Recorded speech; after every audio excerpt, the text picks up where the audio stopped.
Welcome.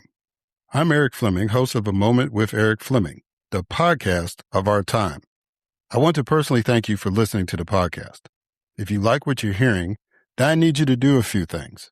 First, I need subscribers. I'm on Patreon at patreon.com/A Moment with Eric Fleming. Your subscription allows an independent podcaster like me the freedom to speak truth to power and to expand and improve the show. Second, leave a 5-star review for the podcast on the streaming service you listen to it. That will help the podcast tremendously. Third, go to the website, momenteric.com. There you can subscribe to the podcast, leave reviews and comments, listen to past episodes, and even learn a little bit about your host. Lastly, don't keep this a secret like it's your own personal guilty pleasure. Tell someone else about the podcast. Encourage others to listen to the podcast and share the podcast on your social media platforms because it is time to make this moment a movement. Thanks in advance for supporting the podcast of our time. I hope you enjoy this episode as well.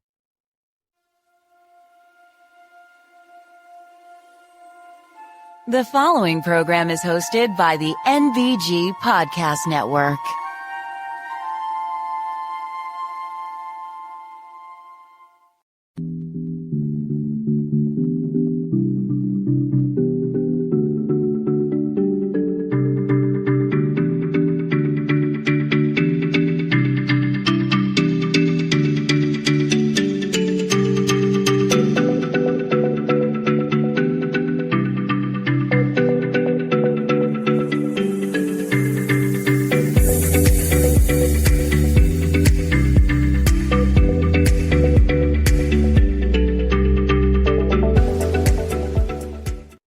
Hello, and welcome to the Moment with Eric Fleming. I am your host, Eric Fleming. So, I noticed something, and it's just a little minor thing, but when I do my intros, a lot of times I just do kind of like a tease kind of deal, where I just talk about I'm gonna have a guest that's gonna talk about this or that or whatever. But it just dawned on me, it's like, when I'm promoting the podcast, you already know who these people are, right? At least you know their names. And so it kind of doesn't make sense for me to do a tease. I guess you don't know which person is going to talk about which subject in that sense. But the one thing I don't want to do on this podcast is insult anybody's intelligence. My goal is to elevate everybody's intelligence and get them to meet people who are doing the work that may not get the national headlines and all that stuff. And every now and then we're fortunate enough to get some people who you may have seen on CNN or MS Now or, whatever, or even Fox, right? And, so it doesn't make sense for me to do the quote unquote tease when I'm already advertising and letting people know who's going to be on the show from Jump Street. So starting this episode and really kick in, because season 14 is coming. As you know, my season is not based on anything chronological, or seasonal. My seasons are based on volume of episodes. So each season, although I've looked back, hasn't exactly matched up, but lately I've tried to make sure that each season has 25 episodes. So when you go to www.momenteric.com, you'll see that. If you're trying to find something in season 10, you can go on the website under episodes and it'll break it down by seasons and, or you can just scroll through the episodes thing. So I'm just going to do something different this go around from this point forward and just let you know the people that are going to be on and what they're going to talk about and let you peruse at your leisure, right? So on this episode, I have Professor Gloria J. Browne-Marshall. She's coming back onto the podcast and she's going to be talking about the inaugural Martyrs Day that she is promoting. I'm going to have the former mayor of Minneapolis, Minnesota, Betsy Hodges, and she's going to talk about her experiences in public service and her current work as a DEI consultant. And then we're going to have Cecelia Thomas come on. She is the Chief Policy and Advocacy Officer for NMAC. And so she's going to share information on the work that her organization is doing. So these conversations are very good, and it should be very informative to y'all listening. If y'all want to support the podcast, please, again, go to www.momenteric.com and do that. You know, whatever degree you want to do it. If you just like listening, great. If you want to subscribe, you can do that through that website. If you want to just make a donation, you can do that through the website. Whatever you want to do. Like I mentioned, this is award season for podcasting. I only submit my podcast to one, and that's the Black Podcast Association. The Black Podcasting Awards. I'm sorry, there's two different groups. There's a Black Podcasters Association, and then there's a Black Podcasting Awards. And so I only submit to them.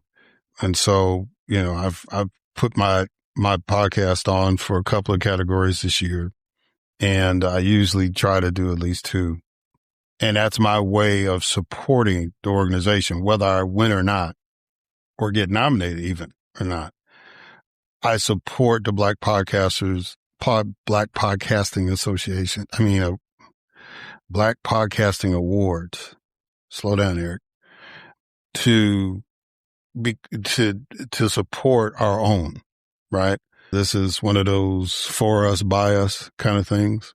So please give them a support. Shout out. They're always looking for sponsors.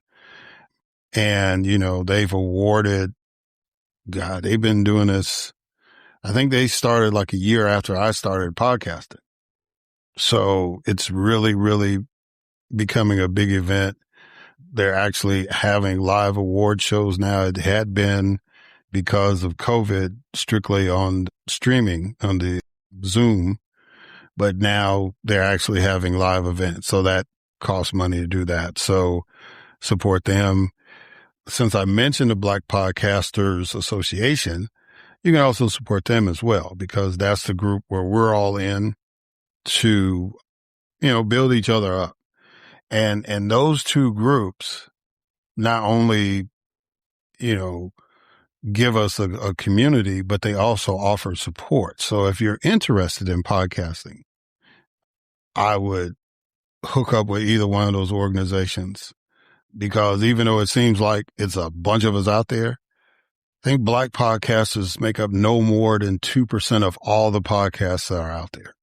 So if you feel like, oh man, well, you know, my voice will get lost, and if you're in it for the money, do what you need to do to learn how to do it for the money. But if you want to be like me and just do it to be of service to people, of course, again, I do ask for subscriptions and donations, but the reality is that I do it for my therapy and hopefully it's therapeutic and educational for y'all that are listening.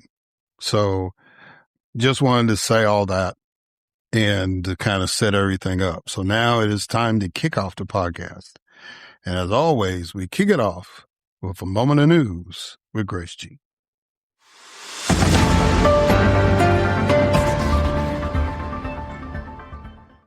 Thanks, Eric. A federal judge temporarily blocked the Trump administration from creating, operating, or paying claims through a new $1.776 billion anti-weaponization fund. A gunman was killed by Secret Service police after he opened fire at a White House checkpoint, injuring a bystander in the incident. A federal judicial panel blocked Alabama's Republican-backed congressional map for the 2026 elections, ruling that it intentionally discriminated against black voters. Several South Carolina Republican state senators broke party lines to block a new map designed to dismantle the U.S. House district of black Democratic Congressman James Clyburn. A federal judge declined to halt President Trump's executive order on election rules.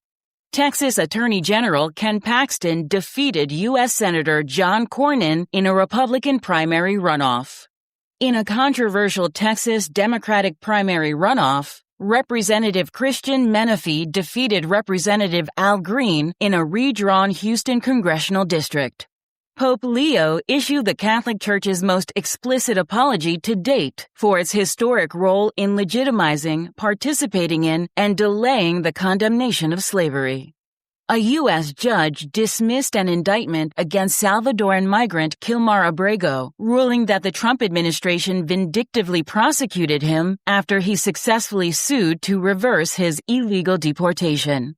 The CDC expanded enhanced Ebola screening for travelers returning from the DRC, Uganda, or South Sudan to include Atlanta's Hartsfield-Jackson International Airport alongside Washington's Dulles International Airport. A federal judge dismissed a Department of Justice lawsuit against Boston, ruling that the federal government lacked legal grounds to challenge the city's sanctuary jurisdiction ordinance.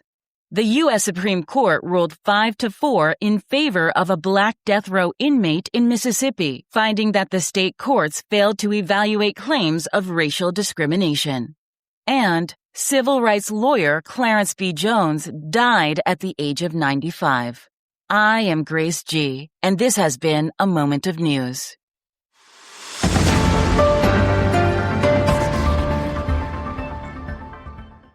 All right. Thank you, Grace, for that moment of news. And now it is time for my guest, Gloria J. Browne-Marshall. Gloria J. Browne-Marshall is a professor of constitutional law at John Jay College, an award-winning writer, a playwright, and a legal commentator. She has litigated cases for the NAACP Legal Defense Fund, Southern Poverty Law Center, and Community Legal Services. Her previous works include She Took Justice, The Black Woman, Law and Power, and The Voting Rights War. A frequent commentator on CNN, NPR, and MSNBC, Browne-Marshall has received numerous accolades, including the 2024 American Bar Association Civil Gavel Award and an Emmy Award as a writer and host of Your Democracy, an animated series about the U.S. Constitution. Her latest book is A Protest History of the United States, and she is making her second appearance on A Moment with Eric Fleming. Ladies and gentlemen, it is my distinct honor and privilege to have as a guest again on this podcast, Gloria J. Browne-Marshall.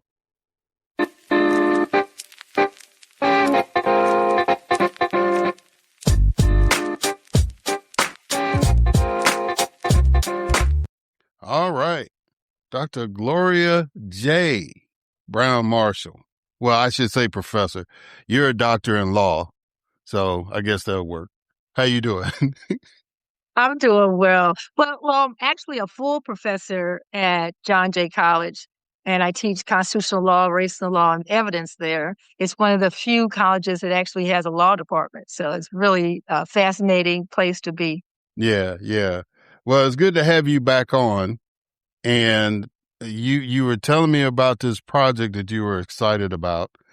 And so we're going to talk about that on this interview. But as always, I always want you to respond to a quote. So the quote I want you to respond to is, if you're not outraged, you're not paying attention. What does that quote mean to you? Well, Heather Heyer said it, and it's actually on our website, martyrsday.us. And what it means to me is that there are so many things that are taking place, even in an average time. This is an abnormal time. And so if you're not paying attention to the rights being taken away, the rulings of the U.S. Supreme Court, the way that our democracy is being undermined, and if you haven't been paying attention to all of that, then maybe you wouldn't be outraged. But if you are paying attention, you should be outraged. Yeah. All right. So what is Martyrs Day and why is it important? Well, you began with a quote by Heather Heyer.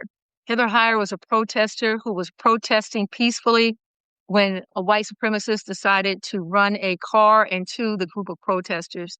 And Heather Heyer was part of an anti-hate protest march in Charlottesville, Virginia. And there were hundreds of men carrying torches, walking across the University of Virginia, Charlottesville's campus, chanting, "The Jews will not replace us. The Jews will not replace us." That's why I always find it fascinating that this administration has decided to pretend that it's the supporter of, of people who are Jewish and so much advocates against anti-Semitism. And I'm just stunned because Heather Heyer died protecting rights of people, standing up for rights of people. And she's gone. And I had a chance in my book tour for my book, A Protest History of the United States, which brought me to your show the first time, to go to Charlottesville for the Virginia Book Festival. And I see her name on the placards. I see her name on street signs. I see the memorial for her. But people don't even remember who she is because protesters, activists, and others die in this country. And, it's like it didn't happen. We have Memorial Day and Veterans Day, which is great because we're giving homage to those people who signed up to fight and fought foreign powers to protect this nation. But this nation moved forward in social justice, in the rights that we have, the protections we have, the interpretations of the U.S. Constitution that were meant primarily for rich people and corporations and the state and federal government. Protesters and activists put the conscience in the Constitution. And that's rarely recognized. And the ultimate price they paid was the taking of their lives. And so I wanted in it throughout this tour for Protest History of the United States to do more. And I thought, well, maybe if I talked about these people more, maybe if these activists who were slain, maybe if I discussed the power of activism more, but I felt there was something else I had to do, and it came to me. I needed to have a day. And I thought about it before over the years, but I said, I'm going to do it this year because of the 250th anniversary of this country. And the Declaration of Independence being a protest document, we need to recognize the losses that we've had of protesters who are standing up for the rights we take for granted every day. So Martyrs Day, there are Martyrs Day in other countries. So I said, why not have a Martyrs Day in this country? And then we can recognize the protesters and activists of any era in American history who have been slain or whose deaths, untimely deaths, led to social justice movement, such as George Floyd and Emmett Till. They weren't protesting when they were killed, but their deaths for Emmett Till led to Rosa Parks refusing to give up her seat. George Floyd's death led to changes in criminal justice legislation, led to the passage of the Emmett Till Anti-Lynching Act. So when we start thinking about what protesters have done, it's like we take for granted that these rights we have and protections just appeared like Santa Claus did it.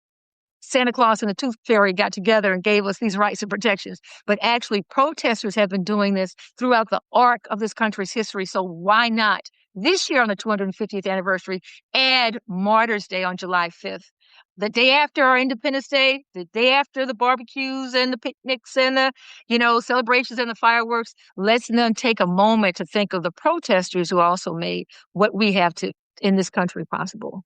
So since you brought up July the 5th, why did you pick that day? Was it just because it's after Independence Day? It actually came from someone who is on the inaugural Martyrs Day committee, Vincent DeForest, who was on the committee for the bicentennial. And he said, what day are we going to do this? And I thought, okay, now we have the whole calendar. We have certain dates that are, of course, important here and there. And he said, but on July 5th, Frederick Douglass asked the same question you're asking now. When he wrote his speech, What to the Slave is the 4th of July, in 1852. He's asking, country, you believe in all these rights you believe in freedom, and yet you have enslaved people here. Because 1852 means that slavery was in full effect in the United States.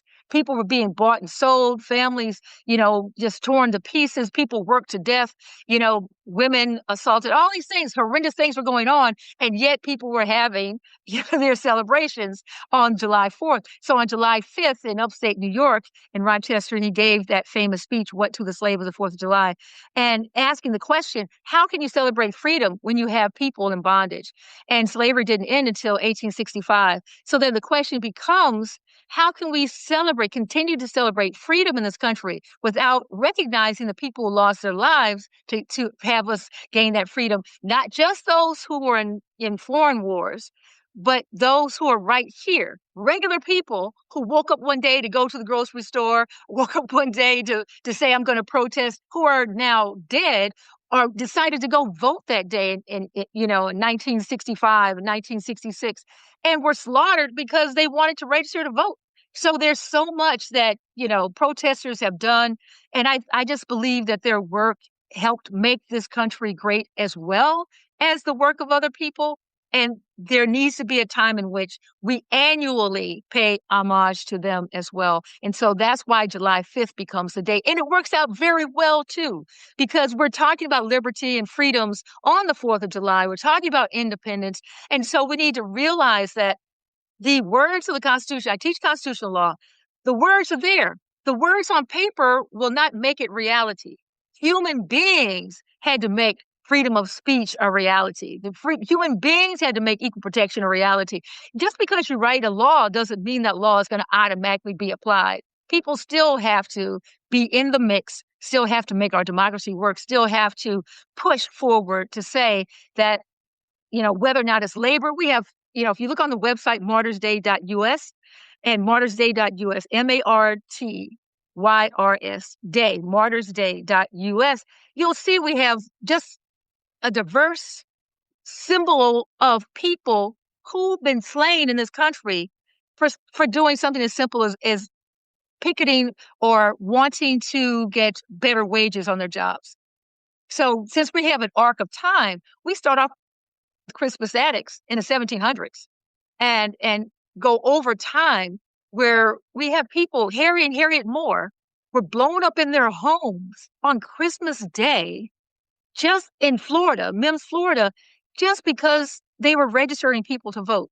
We can't just forget these people, and I think too many of us want to forget them. And so on the website, you'll see there are a diverse number of people by gender, by background, by social justice issues. 1934, we had two longshoremen who were gunned down because they were in a strike for better wages. There are many ways in which people have protested, and those different issues are represented on the website. So I just thought it was important that we see just how many people have died. This is just a small sample. There are hundreds, and I believe thousands more. And so this is going to be an annual event, not just for the people we selected for this cohort of martyrs, but each year we're going to have a different group.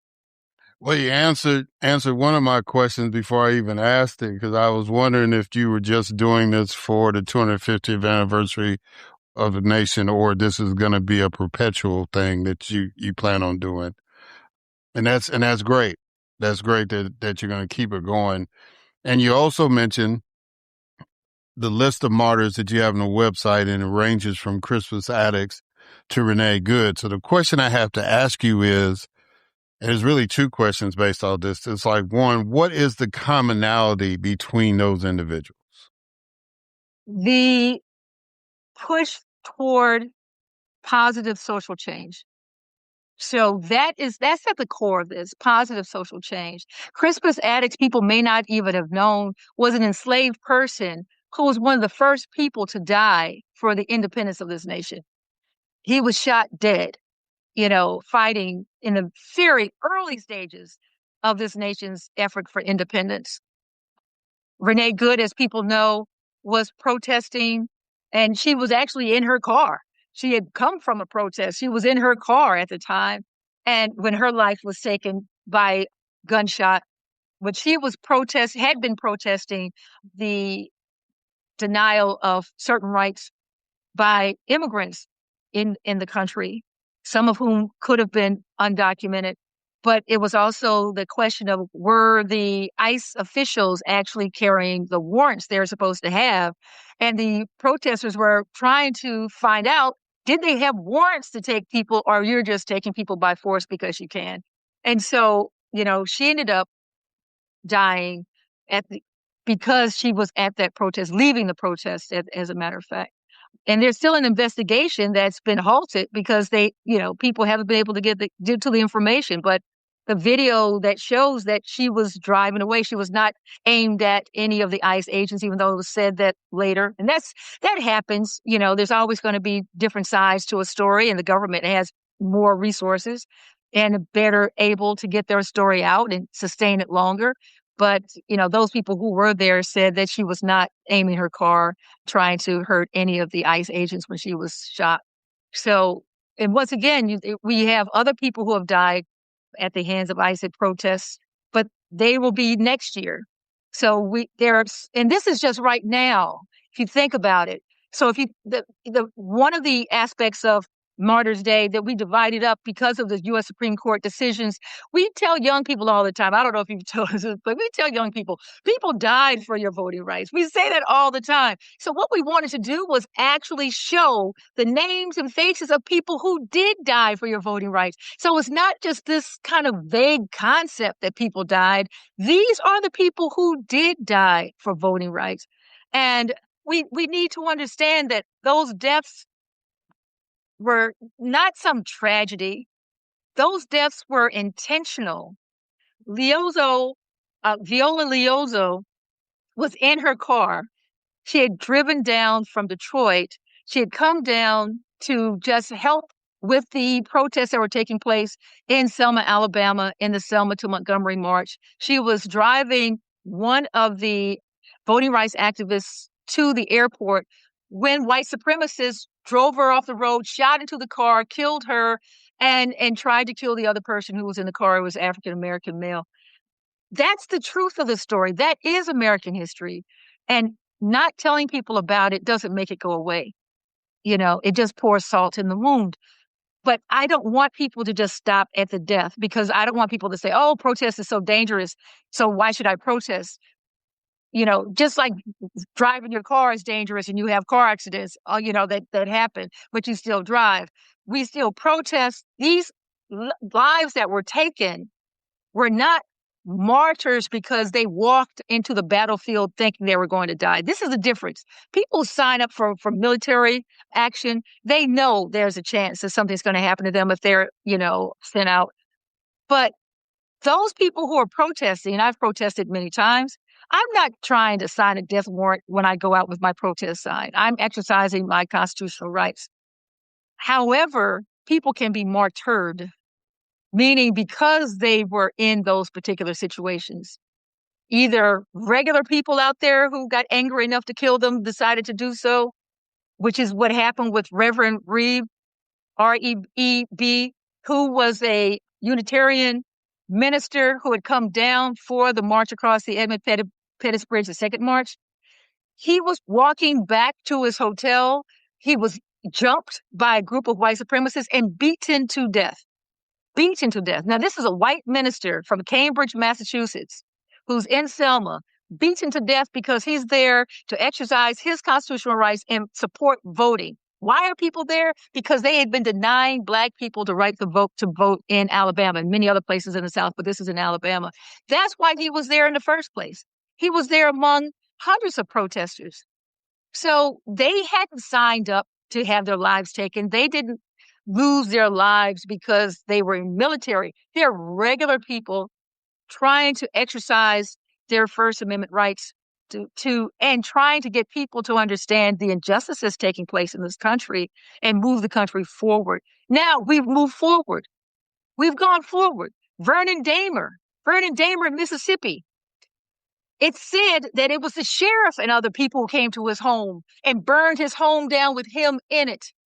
Why? Because he was helping poor farmers. This is a Black man who was quite wealthy in Mississippi. He had a lot of farmland, had businesses. So he was able to pay the poll tax for the poor farmers, poor Black farmers. So when the sheriff and other people found out that he was paying that poll tax that had prevented those Black farmers from voting before, they came to his house. He was an NAACP president. He was somebody who had been very active in voter registration. They came to kill him, and they ended up taking his life. He held them off long enough for his family members to get out of the house before the sheriff, in others, they that burned the house down. He died of his wounds. But his phrase, Vernon Damer, he's on our website, martyrsday.us. His phrase was, if you don't vote, you don't count. These are the people I want other folks to hear, not just the young people, but anybody. When you hear that phrase, folks died or people died for your voting rights, go to the website. You can actually see the names, the faces, see short bios of the people who died for our voting rights. So I think the website, I think the purpose connected to the 4th of July is important, that freedom isn't free. And the people did pay the ultimate price. Regular people paid the ultimate price, and they didn't intend to have their lives taken, but that's what happened.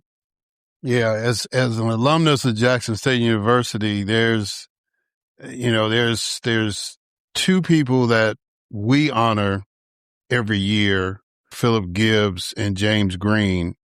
They were killed within weeks, with days really it was the same time as the Kent State massacre. Mm-hmm. And so, the nation paid attention to Kent State, but the same thing happened at Jackson State.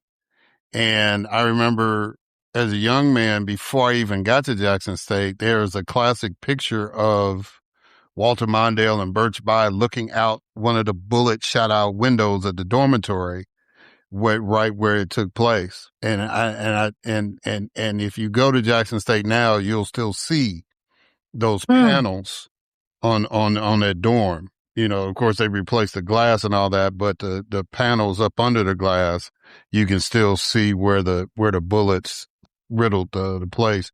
And so Philip Gibbs was a senior there, and James Green, unfortunately, was a senior at the neighboring high school, and he just happened to be on campus when the shooting took place. So we have a spot, Gibbs Green Plaza, named after them, and every year, because there were several other students that were wounded, including Miss Jackson State at the time. And she now has been an elected official for umpteen years in Hinds County. But yeah, we do something. And the other distinction about that class was that they were because of the time of year it happened, they were the only class of 1970 that never got their diplomas until I think they finally had a ceremony for them about 10 years ago to finally award the survivors their diplomas and stuff. But they didn't have a graduation because of the magnitude of that. And then there was another man named Benjamin Browne. Again, this was a Vietnam era protest, and Benjamin was leaving the protest. He had gone and got him some fish. There was a store called the Penguin Inn right across the street from the campus. He went and got some fish and was heading home to his family. And the police identified him as one of the organizers, I guess, of the protest. And they just basically shot him down in the street. And so there's a park named after Benjamin and right next to this old junior high school called Rowan over on the city's, I guess you could say, west side. So, like you said, and especially from Mississippi, there's so many names that you can bring up. Yes. But I wanted to, since we were having a conversation, I wanted to lift those names up. I'm glad you did. I'm glad you did. And I'm going to say, for people who have names like that, send them to us at info@martyrsday.us. Because that's how we gather the names. We have those nationally known figures, but these people, there are so many deaths around the country. If you think about it, we just keep going like it didn't happen. So I thank you for sharing that. And I've been writing it down. I thank you because I can't know everybody. But we have local Martyrs Day events, so people can have their own event, like you have yours, and it could be any way you want it on July 5th. Those names might be lifted up again. One quick point, I talked to someone last week and she said, oh, this would be great for me because my father was lynched and we always thought of him as a martyr. Can you imagine? This is not father, but grandfather. Their grandfather was lynched, and they said they always thought of him as a martyr, but they never had a place to put it. Where do you put this betrayal? Where do you put this pain? Where do you put this? And so, thank you for that information. So my follow up to the other question is, in your assessment, do you think that the American people currently have the mindset and the fortitude to make the sacrifices in order to create real freedom now? Well, it's never been everybody. It's always just been a small group that have ever done anything. That's, they'll say it's like 3%, 5%, whatever it may be, but it's a small group. And then other people will just, jump on board later. And then you have some who just the whole time their plan is to wait for the protesters and other people to do all the work. And then they just walk in the door once it's open. And so, but I think there are American people who will continue, as you see, continue to protest. They will continue to try to figure out how to use their voices, their bodies, their minds, their creativity, their alliances and resources to push the country forward. That's how we got here. So if you just ask that simple question, how could we get from 1776 to 2026 without protesters? How do you think we got here? It's like it's almost like people think it was a magic formula of some kind, that all these very benevolent people just got together and said, yes, let's stop slavery. Yes, let's give women the right to vote. Yes, let's have these protections on our jobs so that people, have good wages and they're not working in dangerous situations. Oh, yes, let's have food that's free of poisons and toxins. Yes, just let's do this. No, there are always protesters protesting along the way, pushing the nation forward. And it's almost as though as protesters, they've been behind the curtain.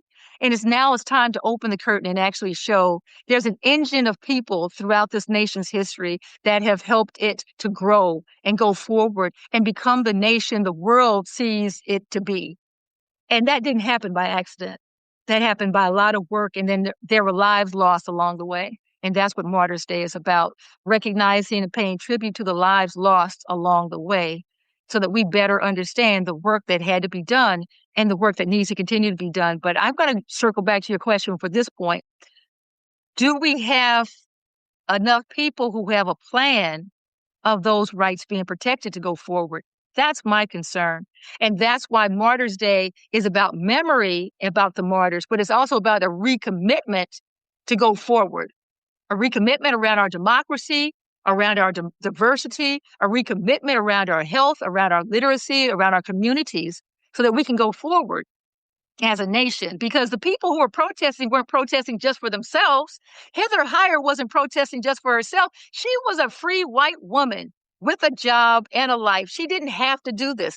Dr. Martin Luther King had a PhD during a time period in which there were very small numbers of Black people with PhDs. He had a father with a church in Atlanta. He didn't have to do any of these things he did. He wasn't doing it just for himself. He was doing it for the community. He was doing it for the country to go forward. Do we have enough people who have forward-minded thoughts of where we need to go as a nation?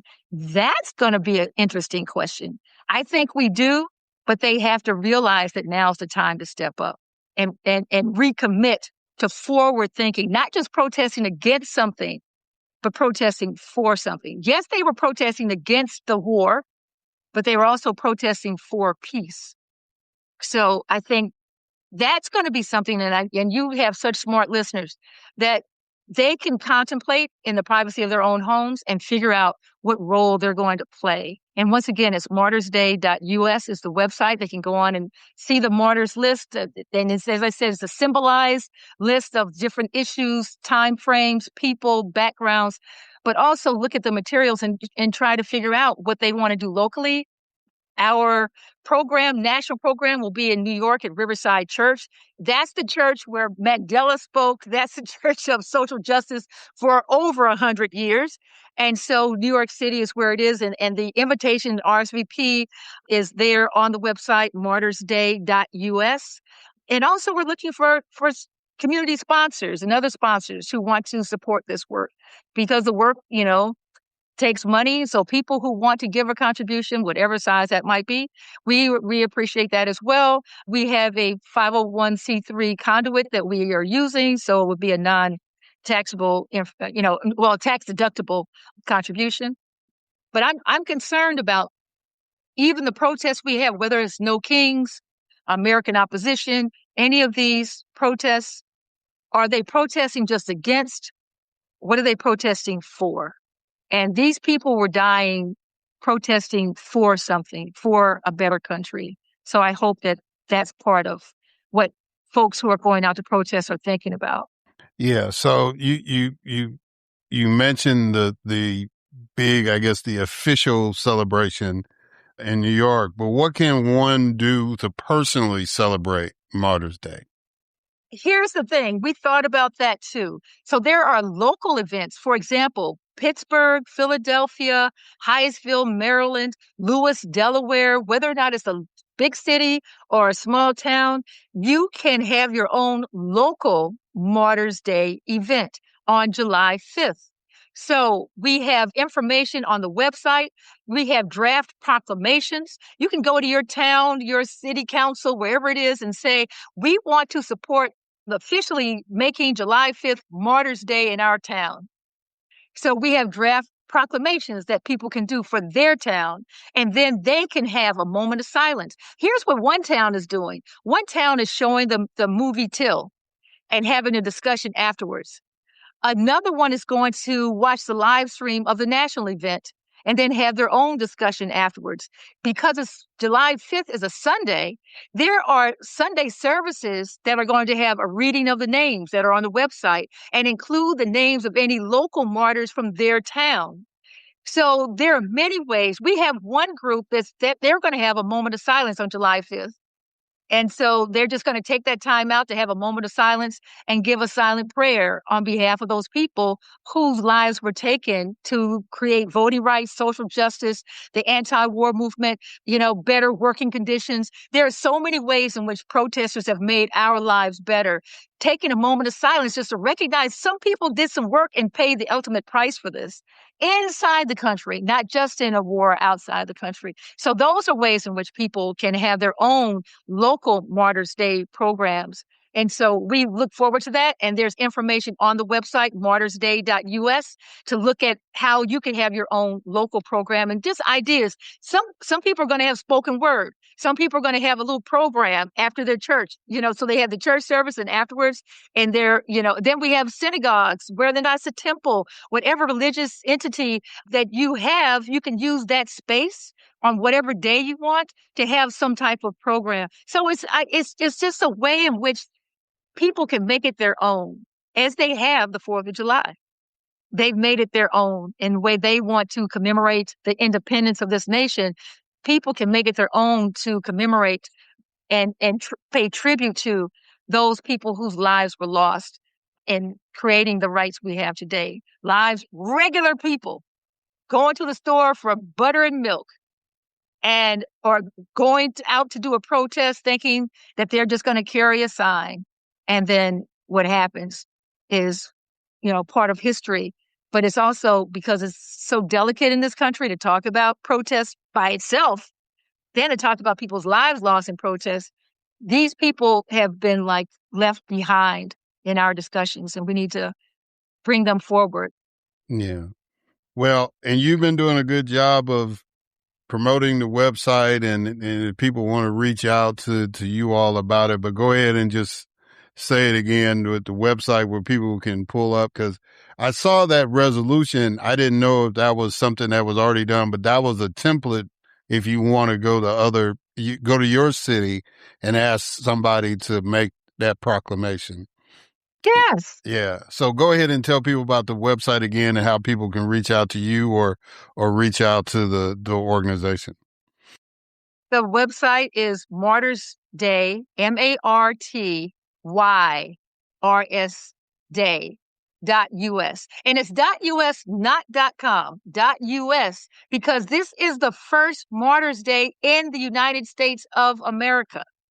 This is the very first one ever. So the United States now has its first Martyrs Day. We hope that it will become not just an annual event that takes place, but an annual event in which the federal government recognizes it. So those politicians who are listening, we want you to put forward a proclamation, request for a proclamation to make July 5th Martyrs Day. Local government officials, people can go to the government. As you said, it's on the website. Draft resolution, a draft proclamation. All of those things are on the website. So you can fill in your town and, tweak it to make it work for your jurisdiction and take it to your local politician. And it's martyrsday.us. And I think it's important that we recognize the lives lost in the labor movements, the lives lost in the civil rights movement and the anti-war movement, so many movements. We've had regular people whose lives were lost. And this is the way in your town, you know who they are. And I've had people contact me by email, and that would be info@martyrsday.us, info@martyrsday.us. And they've told me about their mother, their sister, people who, their father, people who have lost their lives over time, and they are living to this day with this hurt. But it's also something as recent as an incident that took place in Maryland at the University of Maryland campus, on that campus with Lieutenant Richard Collins, who was stabbed by white supremacists or stabbed by someone who was white and angry and was found to have white supremacist and anti-Semitic information on his laptop. So I'm not going to call him a white supremacist because even though he was charged initially, they thought he would be charged as a hate crime. Hate crime legislation came out of the protests after the death of this student, Bowie State student, who was stabbed while he was on the University of Maryland campus. He was going to go into the military.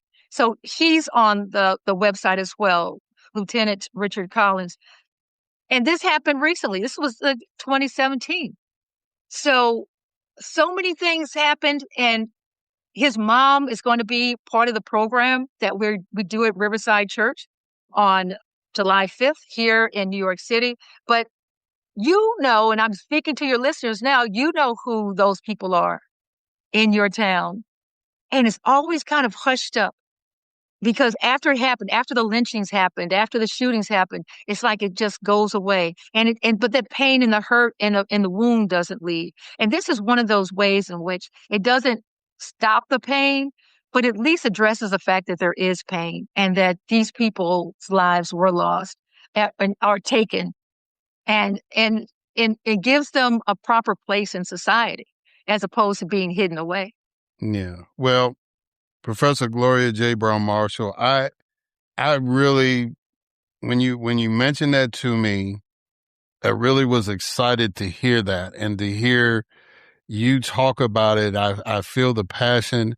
I know that you've written this incredible book about the history of protests in the United States, and this is really an extension of that work. And I know you know that, but for the listeners, because like you said, sacrifices have been made, and we stand on the shoulders of those who, made that sacrifice, and we stand shoulder to shoulder with a lot of the people that were marching with those folks. So I greatly appreciate you doing this to acknowledge those folks, and I wish you much success. And we'll see what's going on. I noticed Atlanta was not on there, so since I'm here in Atlanta, I guess I'm gonna have to get the ball rolling here. Yeah, you kind of put me on the spot. But anyway, we'll see what we can do down here in the Black Mecca. But Professor, I greatly appreciate you taking the time to talk about it, and really for the effort you're putting together and your committee to pull this off. So I hopefully this will get some people informed and maybe get some more events organized within the next month. Thank you. I thank you for giving me this time to talk about it. And we are making history.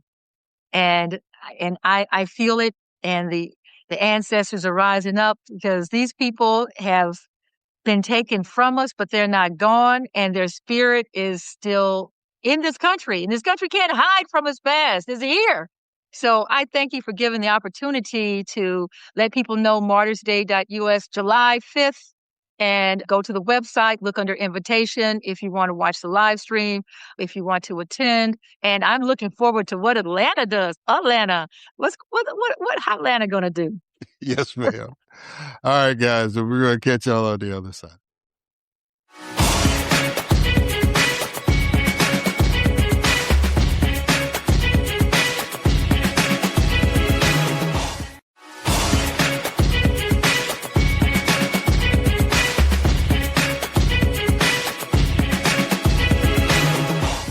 All right, and we are back. And so now it is time for my next guest, Betsy Hodges.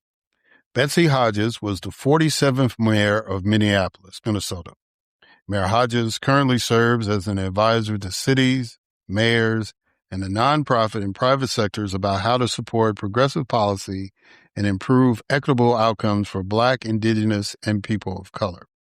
She is a senior fellow with the Atlantic Fellowship for Racial Equity, the Rodale Fellowship, and the Othering and Belonging Institute at the University of California, Berkeley, and was a residential fellow at the Harvard Kennedy School Institute of Politics.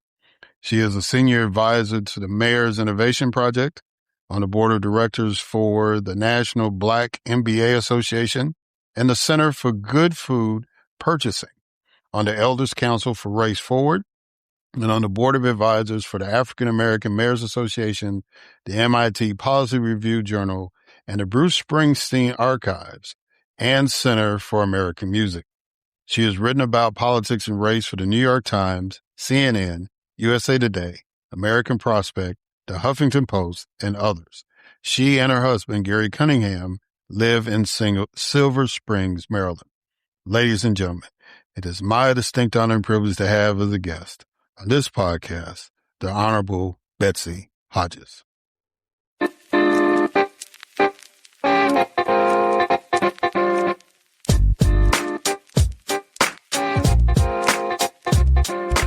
All right. The Honorable Betsy Hodges, the 47th mayor in the history of the city of Minneapolis. How you doing? I'm doing all right. How are you doing? I'm doing good. I'm really honored to have you come on because you've had some experience as an elected official. And I want to touch on that, and especially from the city that you had the distinction of leading. And then I want to get into the work that you've been doing, because I think it's it's always been timely in the history of America, but I think even more so now. So I definitely want to get into that. But I do a couple of icebreakers to kind of get the conversation going. So the first icebreaker is a quote I want you to respond to. And the quote is, "Somebody, your father or mine, should have told us that not many people have ever died of love, but multitudes have perished and are perishing every hour and in the oddest places for the lack of it." What does that quote mean to you? That's James Baldwin. It is at the end of all my emails that I send. And it's a reminder to me always to base my work around love, that if love is not at the center of the work that I do, that I have gone astray. And that quote, when I read it, really was emblematic of that notion to me, just this reminder that love is the most important thing and to act like it in my life and in my work. Yeah. Yeah, that's an awesome quote. My email doesn't end that profound. Maybe I should start doing that to make people feel more comfortable. All right, so now the second icebreaker is something I call 20 questions. So I need you to give me a number between 1 and 20. And I didn't cheat. I know this is one of your icebreakers, but I haven't listened to every what those numbers are. So I'm just picking my favorite number, which is 11. Okay. All right. Where do you go to check a fact that you see, hear, or read? Usually I go to the internet but I use my judgment in the replies that I get.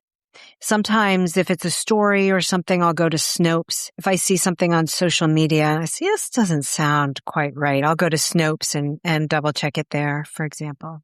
Yeah, I tend to use Snopes a lot. A number of my guests and some listeners have told me about it, and I started using it. There's supposed to be another source out there, Ground News. I haven't checked that out yet. But Ground yeah, News is great. okay. I'm a subscriber to Ground News. That's mostly where I filter my news through, because I wanted a combination of, an awareness of the verity of any of the sources that I was getting a story from. And one of the things I love about Blind News is they have something called the blind spot, stories that are being more reported on the right than the left or vice versa. So I can get a sense of what is it that the right is listening to that the left is not. What is it that the left is hearing all about and the right is not hearing a single thing about it? And they are clear and they give you very clear criteria that they use to assess where a news outlet falls on the spectrum, right to left and factual to not factual. Okay. So Ground News and Blind News, you said. Okay. All right. I'll check those. Well, Ground News has something called the blind spot. One of the things they offer okay. They will give that assessment for you at Ground News. Yep. Gotcha. Okay.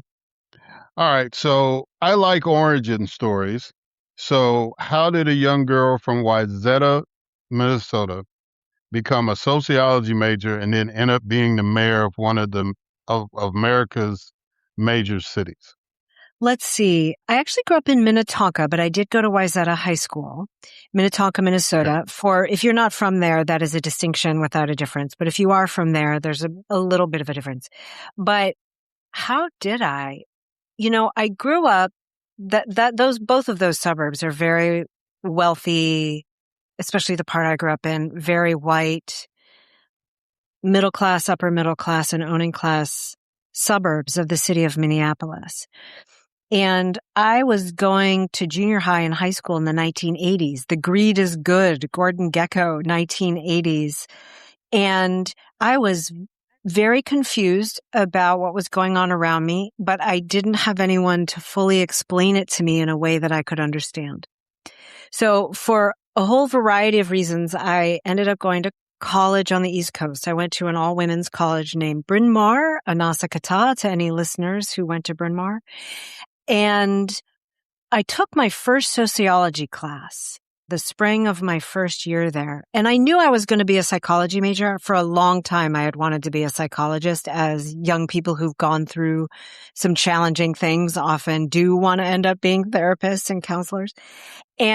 But I took this sociology course because my friend Lewis was taking it, and he just loved the professor, Judy Porter, who I knew. She was an old family friend of my parents. And I was blown away by what I heard in that class. She explained my life to me in terms that I could hear and understand and metabolize.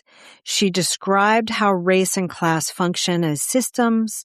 She talked and gender, and she just spoke sociology so fluently and in such a way that it was tied to our lives. One of the projects that I took on in that first class was I was given the budget of someone who was on food aid, and I had to go shop with that amount of money for me or a family of four for a week, just to get a sense of how far those dollars would stretch.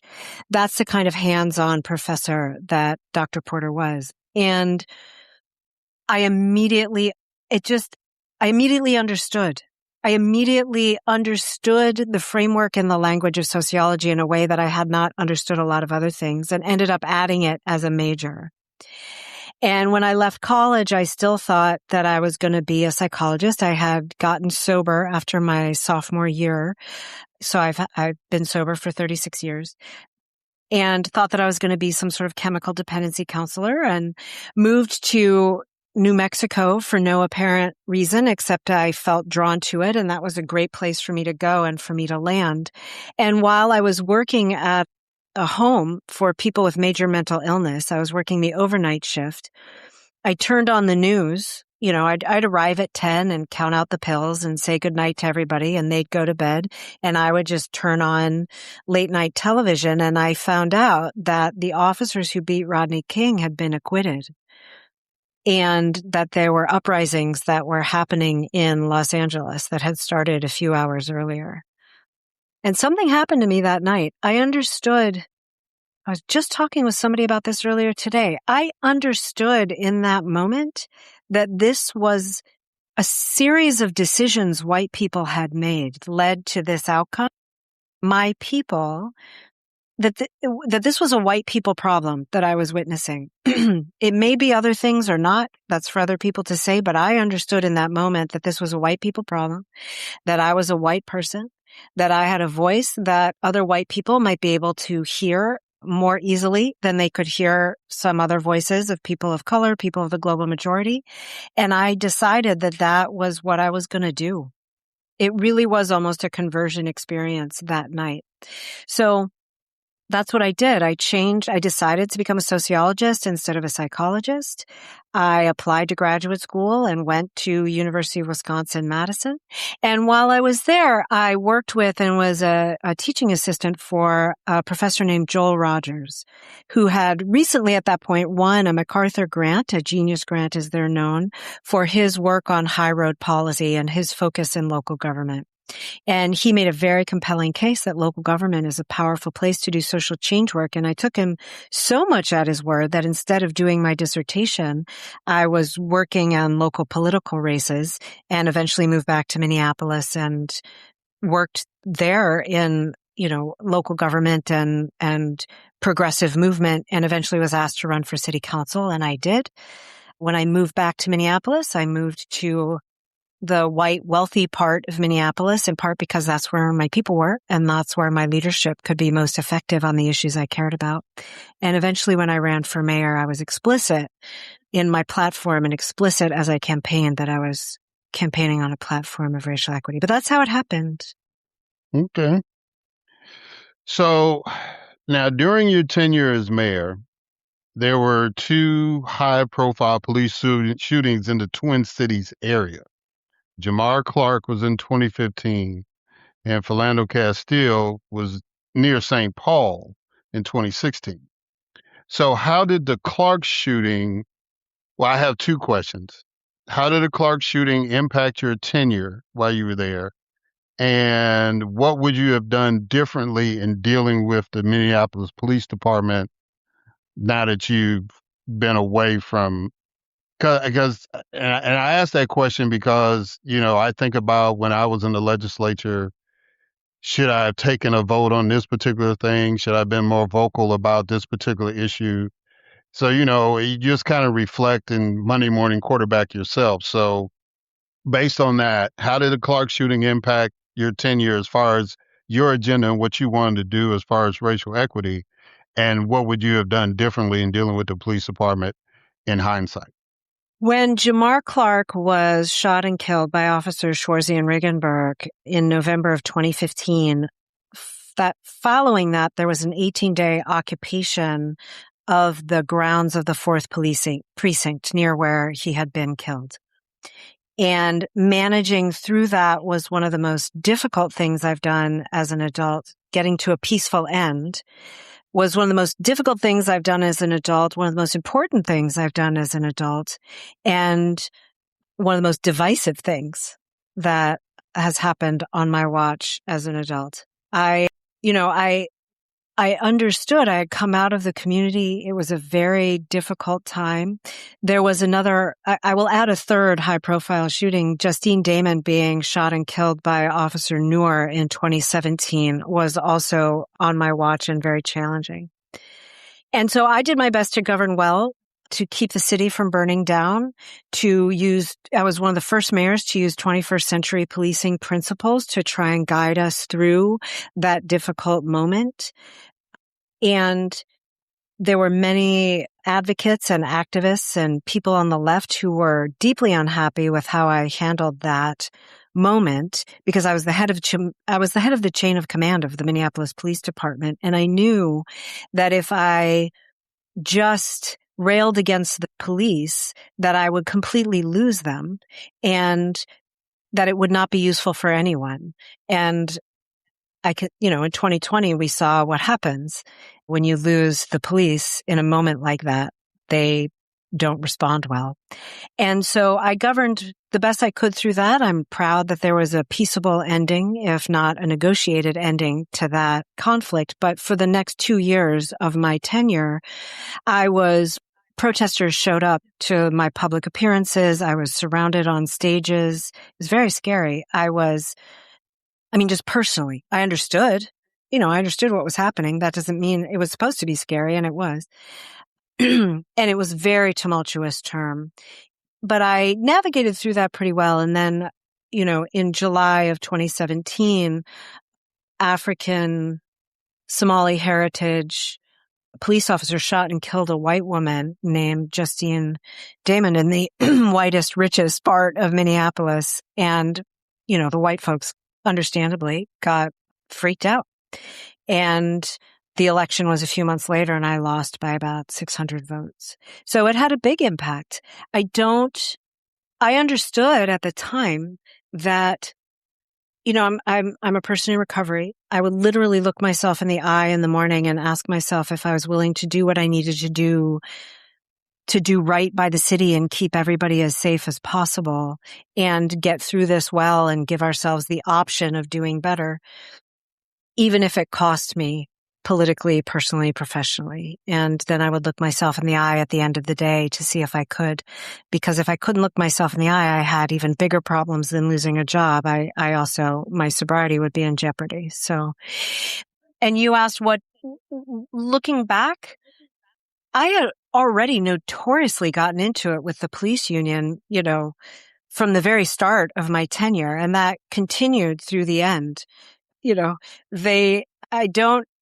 I did my best to show the world how the police federation operates in the city of Minneapolis.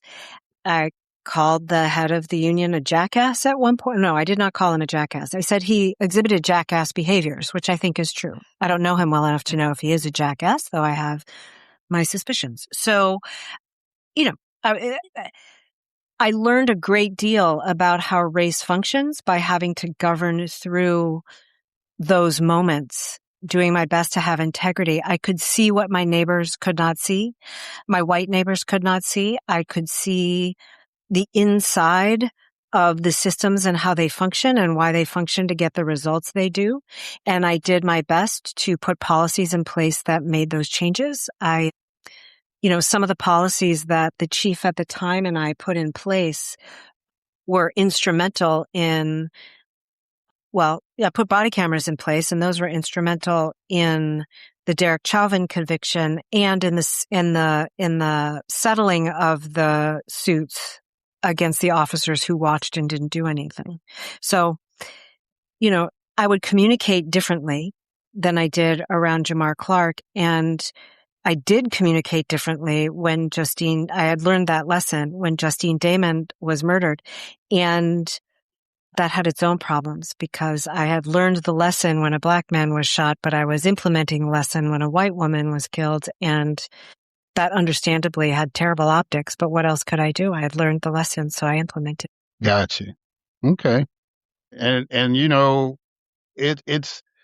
it's not an easy position to be in. I remember when some of my friends wanted me to run for Mayor Jackson, I told them that no matter what the vote total was on election day, if I won, the minute I got sworn in, half of the city would be after me for something. And so I don't envy anybody that's ever been a mayor of any city, no matter how big it is. But I appreciate your candor on that. And, I know people, it's hard when you've done it and then you look back and you was like, So, yeah, I appreciate that answer. Now, you're not in Minneapolis now, right? Currently, I'm in the Washington, D.C. area. Yeah, that's what I thought. I thought you had moved. So, but you don't live in Minneapolis now, but you do follow what's been going on. I know you followed the tragic events that have occurred. What is your thoughts about what's happened in Minneapolis this year? Well, I mean, the on-the-street executions of Alex Preddy and Renee Good were shocking for everyone. I think it was especially shocking for white people to understand, first of all, that it's possible to put your life on the line for things you believe in and to protect your neighbors. Second, that the system will execute you for your proximity to that if we are, especially when we're descending into authoritarianism. That, I think a lot of people are inured to this idea that Black and brown people are seen as expendable by our systems because our systems were designed for white people at the expense of Black and brown people and people of the global majority. But I think this idea that standing up against that can be risky for anyone was a shock to a whole bunch of people. And I know that 2/3 of Schwerner, Cheney, and Goodman were white men, that those executions shocked the world in the 1960s at the time. And that white people have been part of every major movement on behalf of racial justice in this country from the beginning. And there are many who've put their lives on the line. But we aren't taught that as white people. We aren't given that picture of whiteness because that is a picture of humanness more than it's a picture of whiteness. People whose humanity overrides their racial conditioning as white people. And so we aren't taught that because if white people's humanity could consistently override our racial conditioning, the racist systems that we have would not be able to stand. So it was shocking, but it was also a real way to talk about Trump's authoritarian agenda. What he's doing makes no sense through the lens of democracy. People who are trying to understand the Trump administration through the lens of democracy are really having to twist themselves into pretzels to try and explain it. But once you sort of like at the optometrist's office, you click it and all of a sudden you can see it clearly. If you click to the lens of authoritarianism, everything that's happening makes complete and total sense. And you can actually predict what happens next. So I think it was atrocious from that human standpoint. Now, what is notable about that is much of my work, as I've said, for the last 35 years has been thinking about white people and what it takes to enroll us in the work of racial equity and racial justice. And what was notable about what happened in Minnesota is that there were a lot of white people who immediately understood the assignment and acted on the assignment to protect their neighbors. That is unusual. Historically, that number of people came together that quickly to do the right thing, to feed their neighbors, house their neighbors, hide their neighbors from attack from the federal government, to put their lives on the line to do it. That is an example for the nation of what's possible. Not that we always have to put our lives on the line, but that we can understand the assignment. They understood, and many of these are people I know. They understand that if you're going after this neighbor, you're going after me, and I'm going to act like it before you go after me or while you go after me. Yeah. So that really leads to my next question, because you wrote in Medium that since 1992, your mission is to enroll white people into ending racism, and your role in public service was just a tool to make progress. So my question is, do you see any tangible progress take root? And it sounds like, based on that last answer, that you have seen that. You asked if I've seen progress in, I think, the last 35 years. I won't necessarily claim it on behalf of the work I've done in specific. One of the enduring questions that I have and I have a book proposal to ask and give part of my answer to this question, is we keep seeing these renewed waves of white people's interest in racial equity.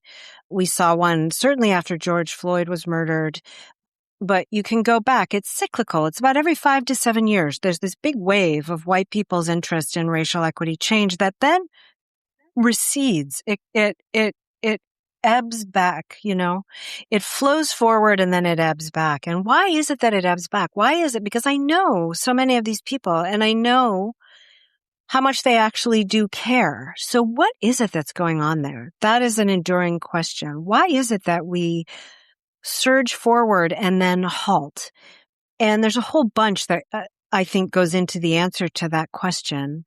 But I will note that the systems are really well set up to absorb the revelations of white people at the pace that they're happening.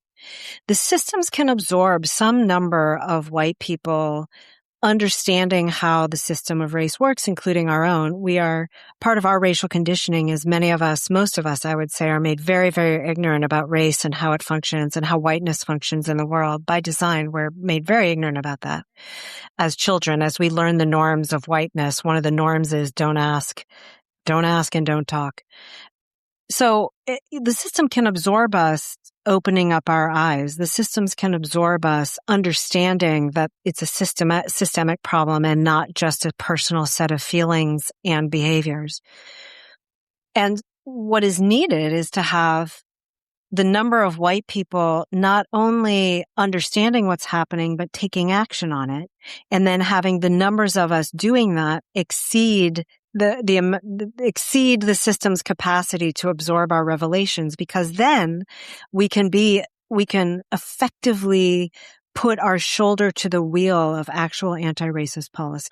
All right. So I've got a few more questions. I'm going to try to, there's one I can't make quick because I'm quoting you on something. In a 2020 New York Times op-ed, you wrote, "White liberals, despite believing we are saying and doing the right things, have resisted the systemic changes our cities have needed for decades. We have mostly settled for illusions of change, like testing pilot programs and funding volunteer opportunities. These efforts make us feel better about racism, but fundamentally change little for the communities of color, whose disadvantages often come from the hoarding of advantage by mostly white neighborhoods." So my question to you based off that is, do you still believe that white liberals in America are blocking change? Oh, yes, absolutely. In part because I believe whiteness as a system is problematic wherever it finds itself, left, right, center, wherever it is. Whiteness is a problem. And part of the reason I came to that belief or that observation was because you can look at most of America's large cities, most of America's major cities have mostly been governed by Democrats for the last 50, 60 years. And outcomes for people of the global majority in those cities are pretty much the same as they were 50, 60 years ago. That, things materially relative to white people in particular, things have not changed all that much for people of the global majority in America's cities. And that observation led me down a path to thinking about what is going on? This question I have, what is going on with us? Because if I could understand better what was going on, I could understand better what we can do to change it. And what I came to understand was that we are conditioned as white people, that there's on the left, part of the way the whiteness functions is there's a big cognitive dissonance between how we think the world should be and how it is, and what we think we should be doing and what we are or are not doing. We have a lot of cognitive dissonance. And the push of white racial conditioning is to resolve that cognitive dissonance by feeling better, but not by doing better. Because, we want to feel better, so we do things that feel like they might do something. But if we are thrust into actual policy change that would bring materially different outcomes for people of color, then we have to face change and change management. And nobody likes change that much. And we have to face our fears. We have to face the lies that we're told about what happens in a racially equitable future, or the incorrect conclusions we've drawn about what might look like in a racially equitable future, or what it might look like in the transition to one for us. We have to grapple with all of that. And we would rather feel better than do better, in part because we're scared.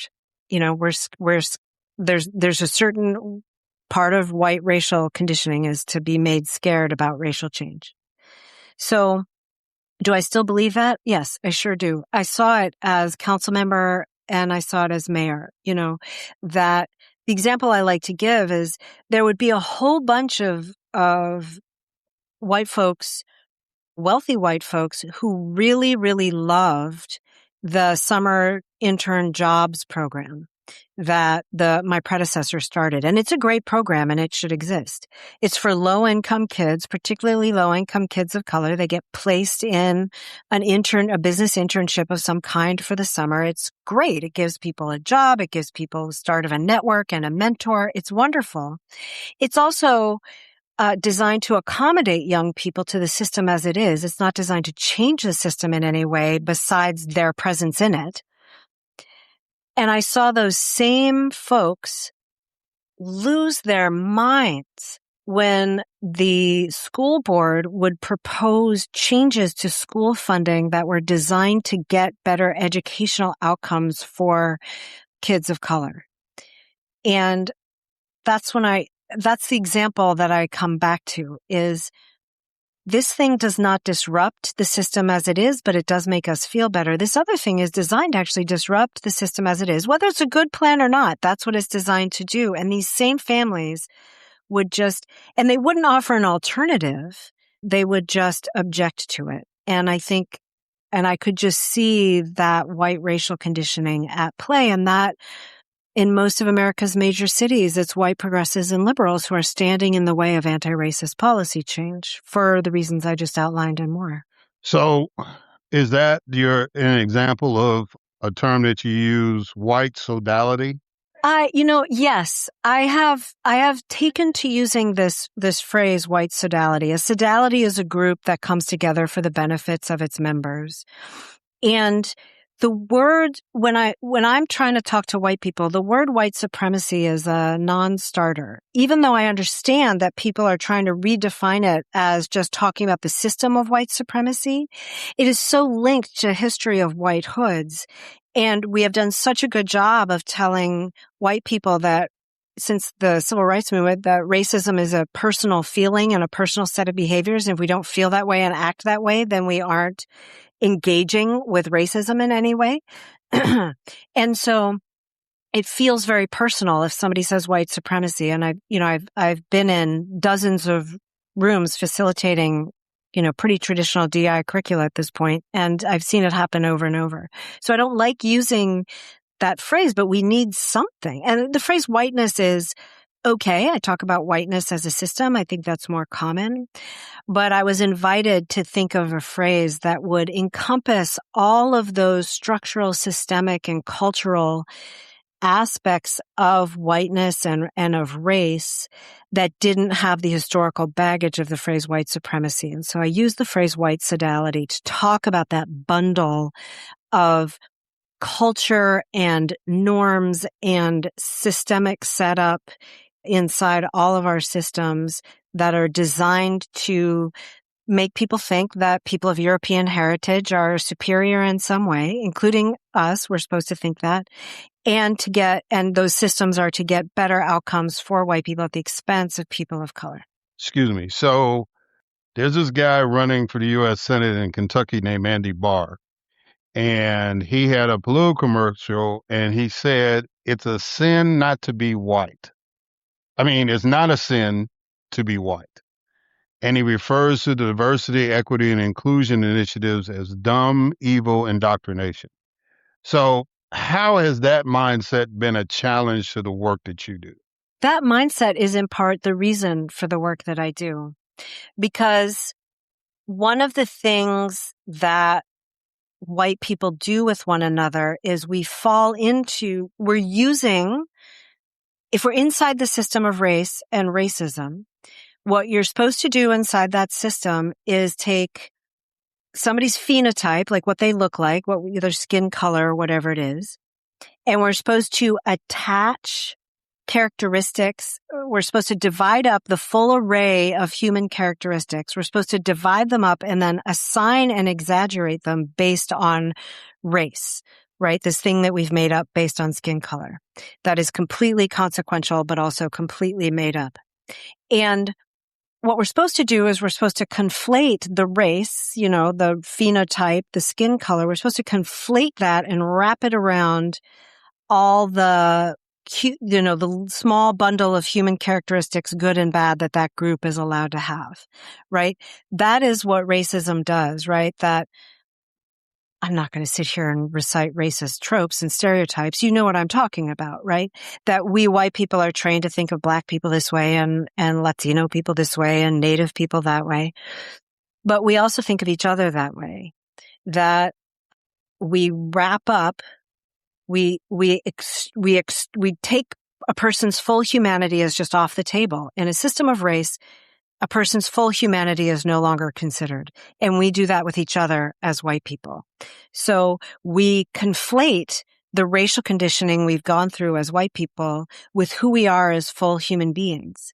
And unless we disentangle our full breadth of humanity, our access to every good human characteristic that's possible, as well as every negative characteristic that's possible, that all of us have access to all the breadth of human characteristics. Race is designed to winnow that down for us and makes us confused about ourselves and each other. If we're conflating people's full humanity with the racial conditioning and lessons we're taught as white people, if those two things are completely wrapped around one another, any criticism of white people's racial conditioning or the systems of whiteness feel like a criticism of our humanity. And so one really important thing I believe that we get to do with each other as white people is disentangle that for each other, that we are fully human, that our humanity is under a layer of social conditioning, but that's not the same thing as being absorbed by our racial conditioning, and that we can free up the lessons we learned from the lessons we learned about how to be white. We can free our minds so we can think more clearly about ourselves and the world. So in a world where those things are conflated, anybody hearing a critique of the systems of whiteness feels like it's a critique on them as human beings, and they react very, very defensively.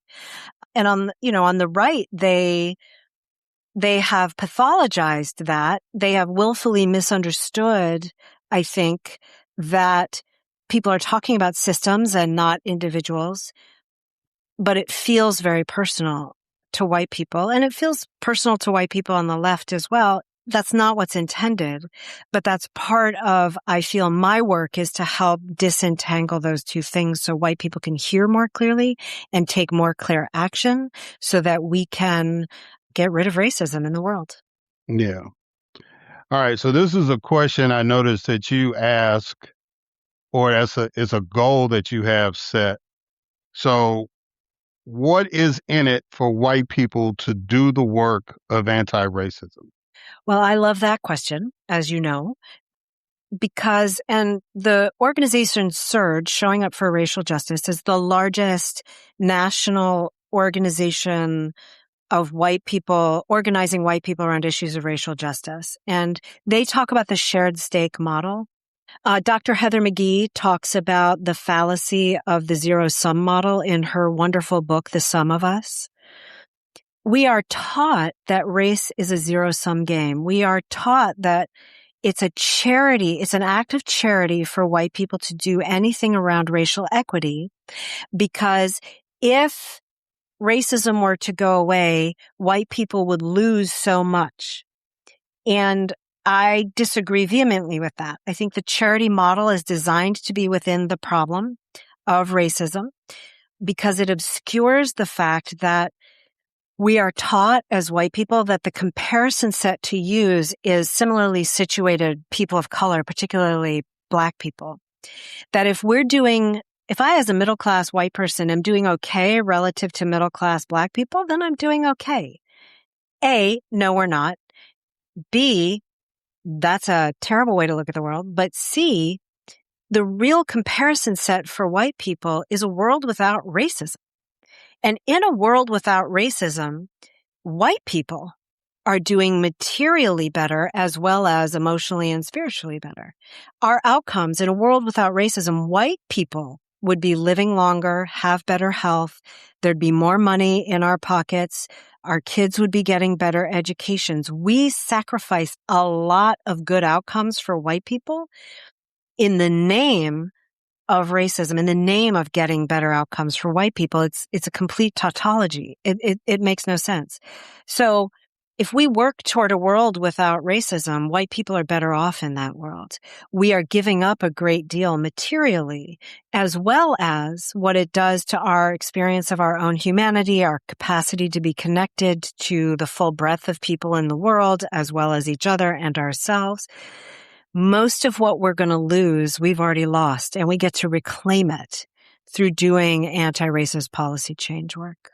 All right. So my last question. Finish this sentence. I have hope because. Let's see. I have hope because a lot of reasons came to mind. That's why I'm hesitating. A key reason I have hope is because I see hopeless alcoholics get sober all the time. I know that it's possible for people to make big positive changes in their lives because I see absolutely hopeless, you never would think it could happen, alcoholics and addicts get sober and clean. That's one of the reasons I have hope. The other reason I have hope is because I see all the time, I'm talking with people all the time of all different races who are working to make a positive difference in the world with each other and are working to get back to the beginning of our conversation, to base their work around love and not division, to base their work around belonging and not othering. I see that all day, every day. Well, if people want to get you to show up at their job or, talk with you like I'm doing or whatever the case may be, how can people reach out to you? What's the name of your company, all that kind of stuff? And you got a website? Just let the people know how to get in touch with you. I love that you asked. Yes, I do have a website. It's just my name, BetsyHodges.com, BETSY, Hodges.com. You can get in touch with me there.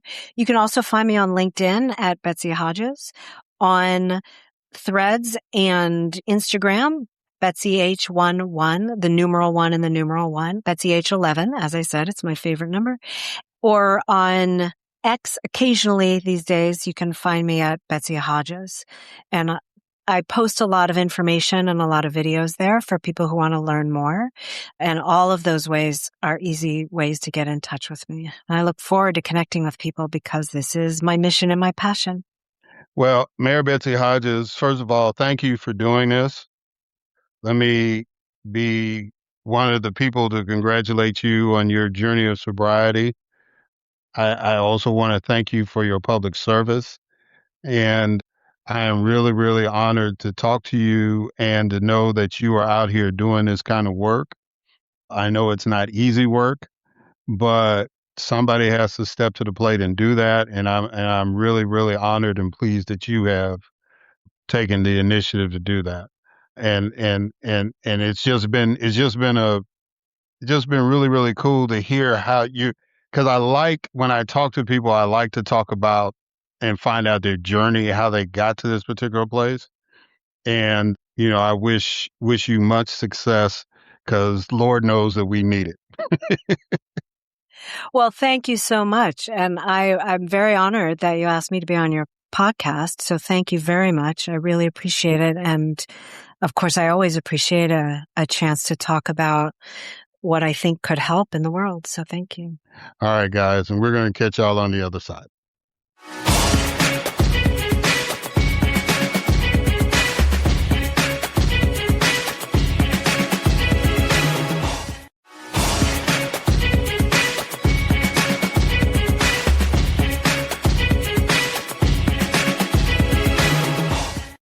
All right. And we are And so now it is time for my next guest, Cecelia Thomas.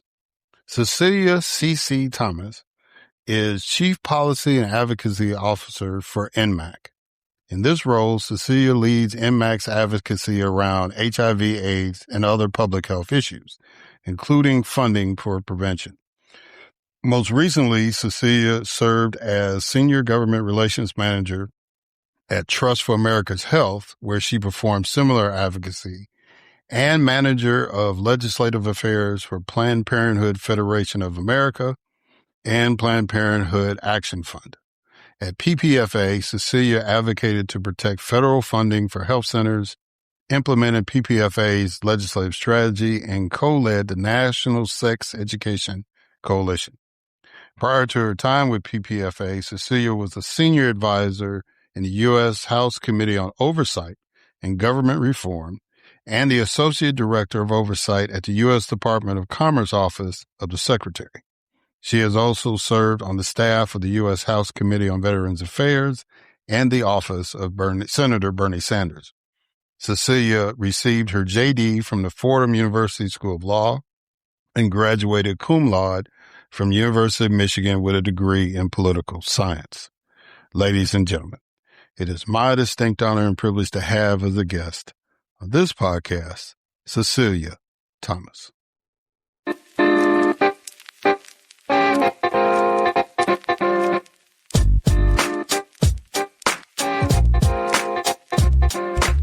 All right.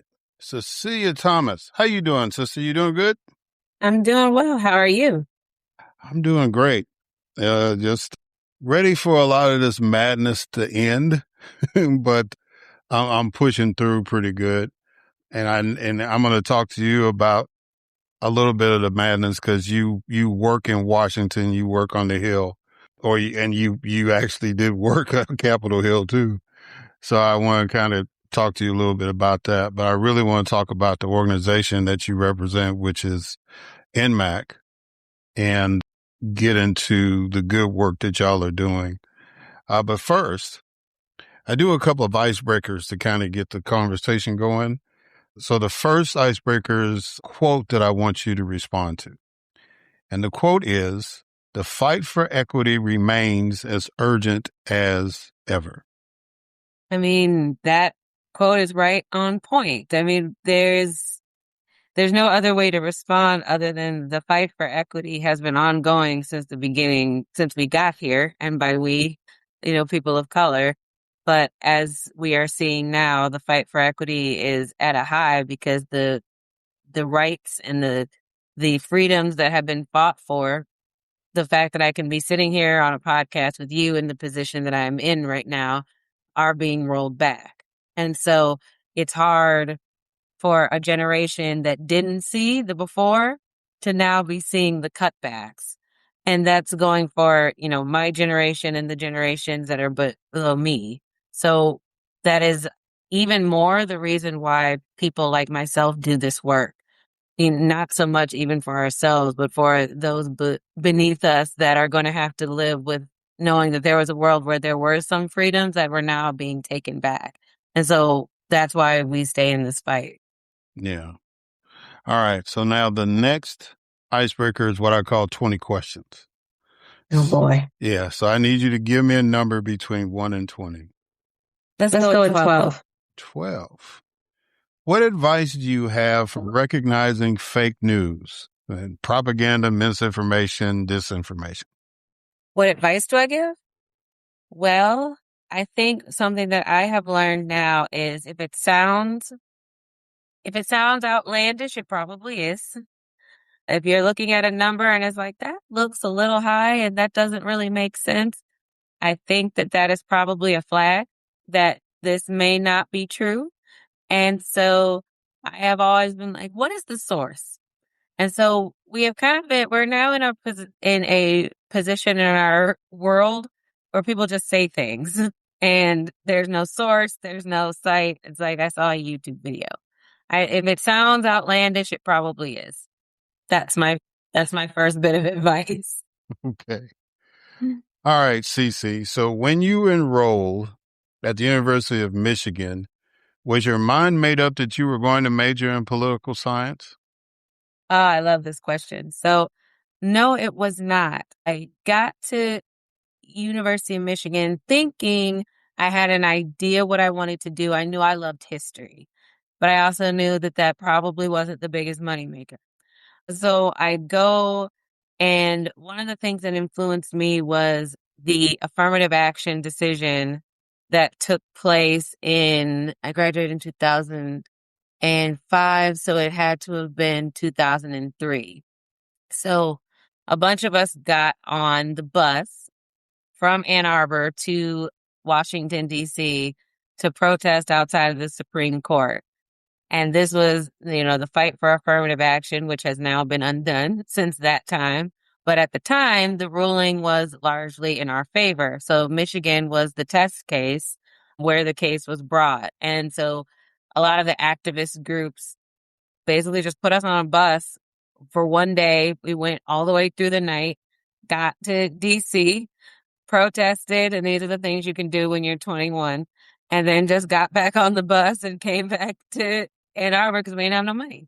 So essentially, that's when I was like, okay, I like this. Like, I like this type of caring. So I knew that I was like, let me look more into that. So political science and history can pretty much, I don't want to say go hand in hand, but they feed off of each other. You get to know how we got here to get to know how this system was put together. So I was a political science major and a history minor. So once I got past my core classes, I was in my own nerdy heaven. So yeah, this is when I knew that I was going to probably major in political science after that experience. So that was my sophomore year. So I declared that in my junior year. So now, are you from Michigan, or where? I am. Yes, I am. Detroit. Okay. All right. So you stay local. A lot of Michiganders are very, very local. I noticed that. Why do you think that is?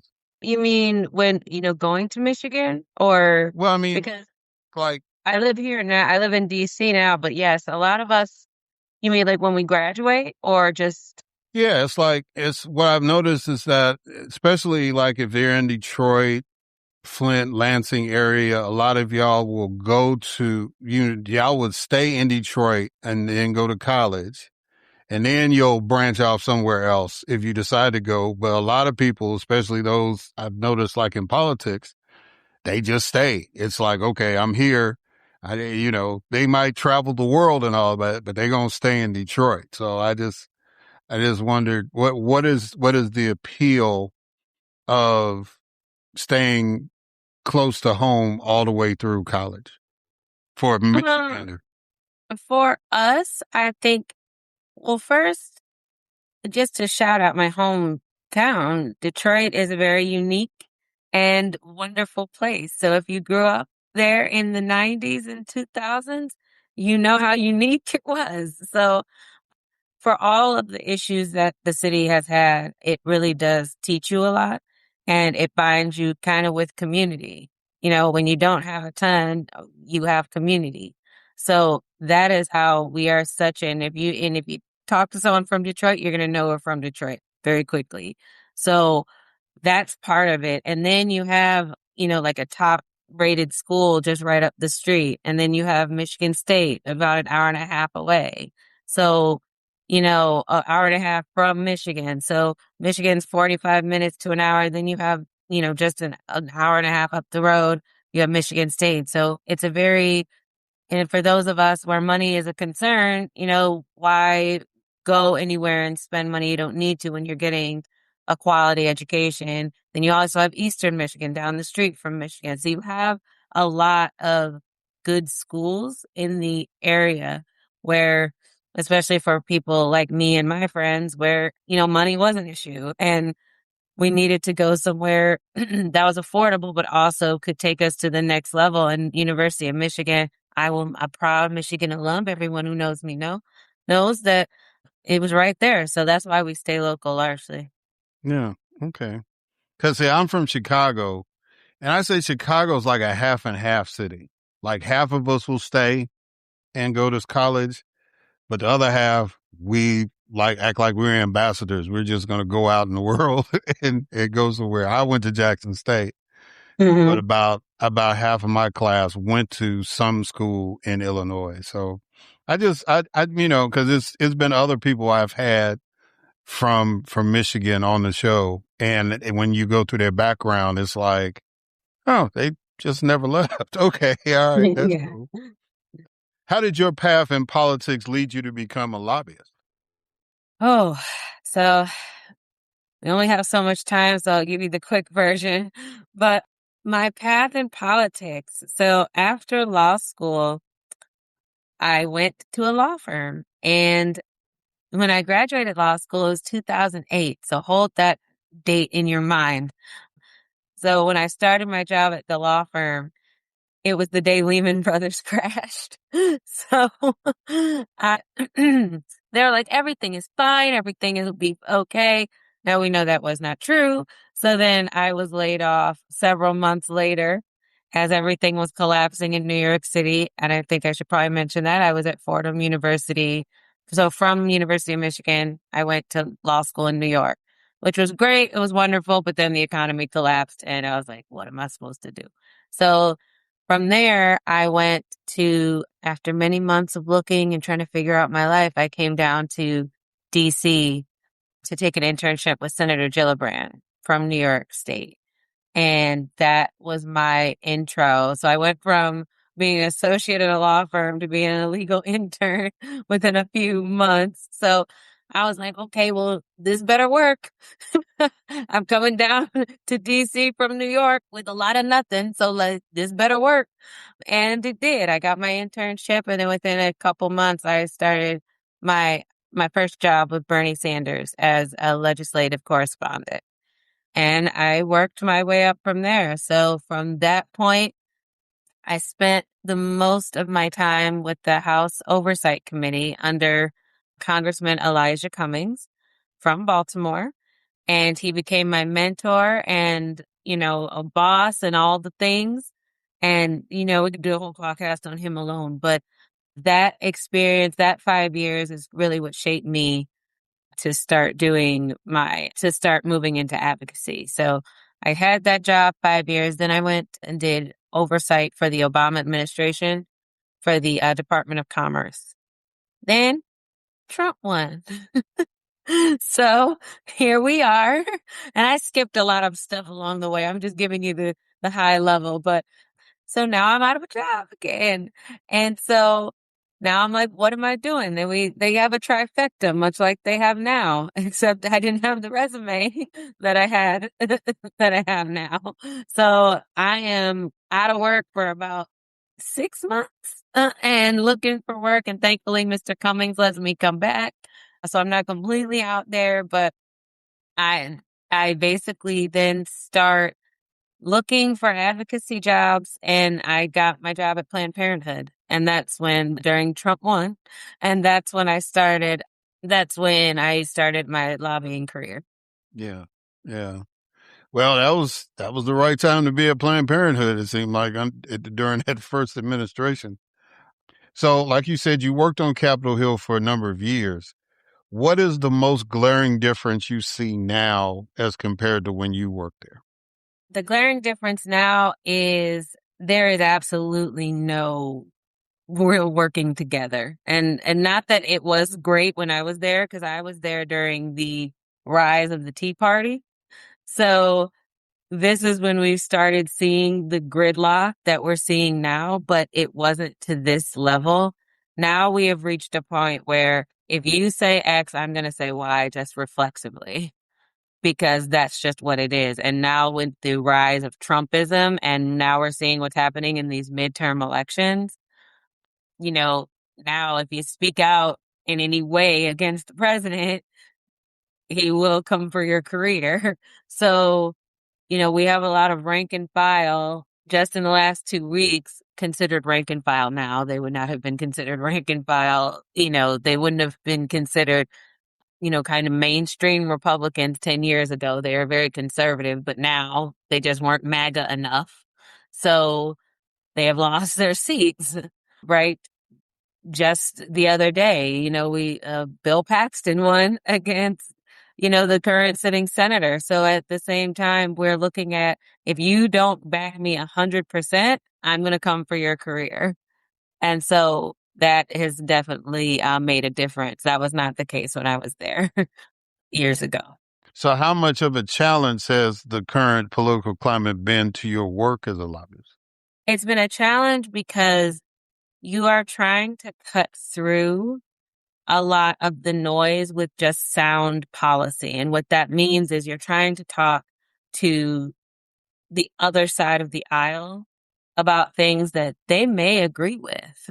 That's the thing that's crazy, is like, you will go to an office and they'll say, this is a great idea, this is a great plan, but nothing will happen because due to politics, there's nothing that they can really do. So they can agree. I totally agree with this. I agree with this bill. Nothing we're going to be able, we can't support it out loud. So that's the part that's frustrating because, with people on the outside, you just see all this gridlock. What you're not seeing is there are people on both sides of the aisle that agree with things, but there's nothing you can do when you are just put on this side and nobody can budge. And if you do budge, you will face consequences from leadership. And that's really a shame. The senator that just lost, Senator Cornyn from Texas. And Eric, this is crazy that I'm even saying this because I am like a die-in-the-wool blue Democrat. But he pretty much lost his seat by just not agreeing 100% with the president. He agreed with him 98% of the time. And that cost him his seat. So that's what is very new. Yeah. I know, and I know it's a certain art form. I've been on both ends. I had the distinction of being the policy director for the ACLU in Mississippi, and I was a state legislator before that. And, I remember going up to the Hill to lobby for something when I was a state legislator. And I remember I was with this lady and the congressman, you remember Danny Davis, right? Yes. So Danny, growing up in Chicago, I knew who he was. I think he had met me once, right? But I had been in Mississippi a lot by that time when he was up there. And so it was a white lady and she was just going in strictly on the issue. And you could see that burrow, that frown. And, and he's got that incredible baritone voice. And he was just saying, well, ma'am. And she kept cutting him off. And I said, why don't you go step outside for a minute and let me talk to the congressman, right? And so she stepped outside and he just, where did you find her? And blah, blah. I said, look, Congressman, it's, and I just basically explained what she was talking about, but it was a different vibe. You know what I'm saying? One, because I was an elected official, like him. So, there was a certain parlance we had and, he was supportive of what we wanted, but, it was just like, he just said, when I left, he said, whatever you do, man, don't go anywhere else with her. I said, yes, sir, Congressman, I got you. You know what I'm saying? But it was just, it's just a different skill set. But what I'm hearing from you now is that even with that, you know what I'm saying, it's just hard to get stuff done because people are so entrenched in their positions or they don't have the latitude to really be congressmen and congresswomen. Exactly. There's no real There's no wiggle room. So, you have people who want to actually move legislation forward, who actually want to legislate and do the work that they were elected to do, but you're kind of boxed in at this point. And so, the real movement is going to happen with people in the willing middle, to come together and say, we have to find some common ground. And right now, that's not even really on the table. Yeah. So, yeah. All right. So what is NMAC? Well, NMAC, formerly known as the National Minority AIDS Council. NMAC has been around for the last 39 years. And the HIV epidemic has been with us for 45 years. So NMAC came very shortly after the AIDS crisis began. And really, NMAC filled a void because in the beginning, the focus was white gay men in California and New York. And as we know, that is not the only place that people with HIV and AIDS were existing. And that is not the community that was only community that was being impacted. So NMAC came to kind of fill the gap and to really focus on care and treatment and visibility for minorities that are the Black and Brown community, especially that were being disproportionately impacted by the epidemic. So that is NMAC's history. And for these years, done amazing work and has, really lifted up a community that wasn't being acknowledged hardly at all, but was impacted and dying in heavy and large rates. So right now, where I come in is under the leadership of Harold Phillips, our CEO. I am the Chief Policy and Advocacy Officer and Max First in that position. And we are right now trying to expand our focus. And what I mean by that is we're always going to be an organization that focuses on HIV and AIDS policy, treatment, and services. But now we are expanding, and as the moment calls for, as we were just speaking about, we're expanding into the whole person. So what that means is we are looking at people now are aging with HIV. So about over 50% of the people living with HIV now are over 50 years old. So now it is not obviously a death sentence because of the technologies that have come out, the medications and the fights of the people in the beginning to get us to this point. It is not a death sentence, but now we have to look at people actually aging with the disease, with HIV. And so that means we are looking at, they need affordable housing. They need health care. They need access to Medicaid.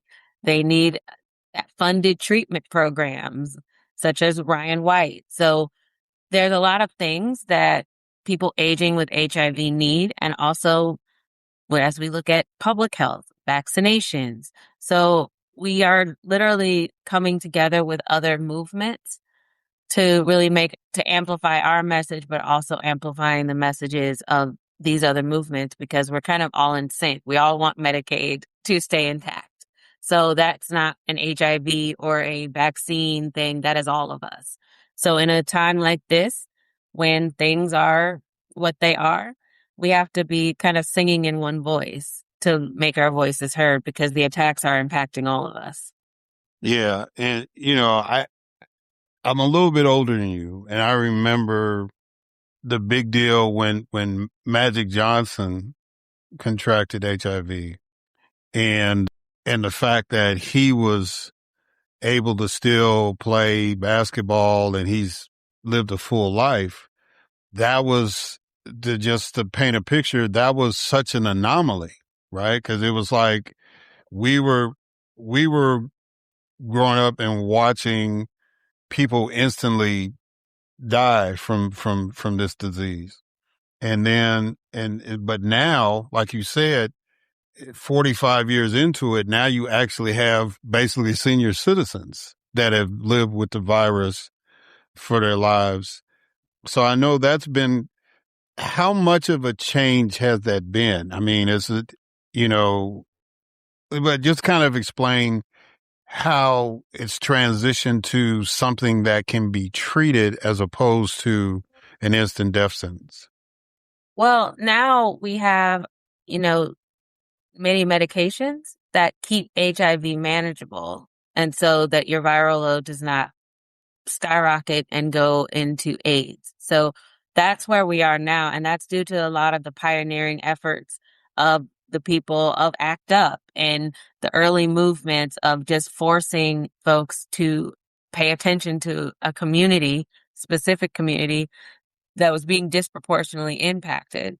And so right now, we have gotten to the place where we weren't in the 90s, 80s and the 90s and some of the 2000s. We're in a place where people can age.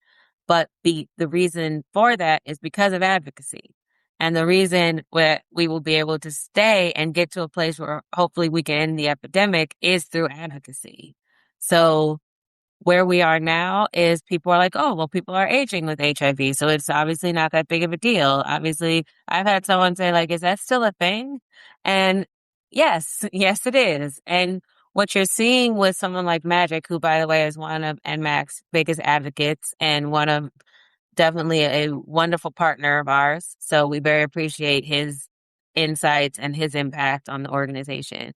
But it wasn't always the case that somebody was mad that people had Magic's resources to be able to get to that point. So the way that we watched Magic, and I just remember watching him make that announcement on that little TV in my kitchen as a little girl, and that being like, oh my goodness, he's gonna die. And clearly he's still here and thriving and letting his voice be heard. But we have to remember all the people who are diagnosed back then, that was kind of it for them. And so we are really looking at, now it's not a situation where you have to have Magic Johnson's wealth to stay alive. But what we're doing now as we're attacking public health is people still need resources to get these medications. And so when you're attacking Medicaid, when you're attacking, the ACA subsidies, these are the things that are keeping people from getting their medications. And we have to remember that there are higher rates of HIV in various different places in the country. So it doesn't all look like, people just out here thriving. We still need to make sure that people are getting access to their medications so that we can have a general population of people living with HIV that are aging and thriving, and it's not just certain groups. Yeah. So you work in the strategic partnerships and policy department at NMAC. Is your primary function strategic priority number 3, which is building grassroots response by identifying and building community leaders? Is that my primary? I don't know if that's my primary, but I think that all of the priorities are things that, my department embodies.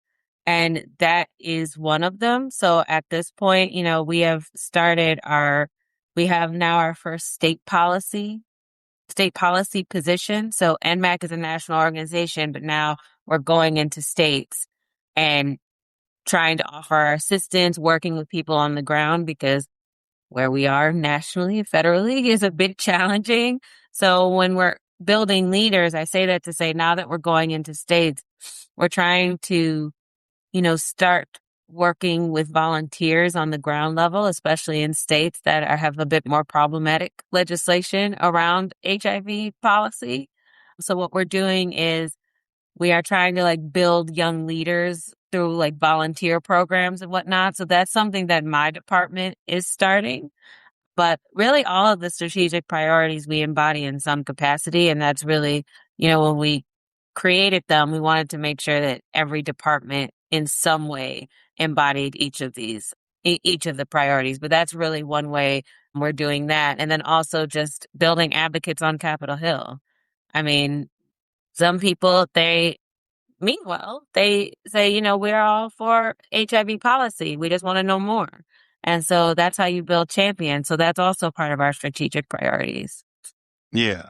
And I will get to that, let you expound on that a little more later. But y'all have been staunch advocates for maintaining federal HIV programs like the Ryan White Care Act you had mentioned, the Ending HIV Epidemic Initiative, and PEPFAR. What are pieces of legislation that your organization is focusing on right now? We are focused on largely the same.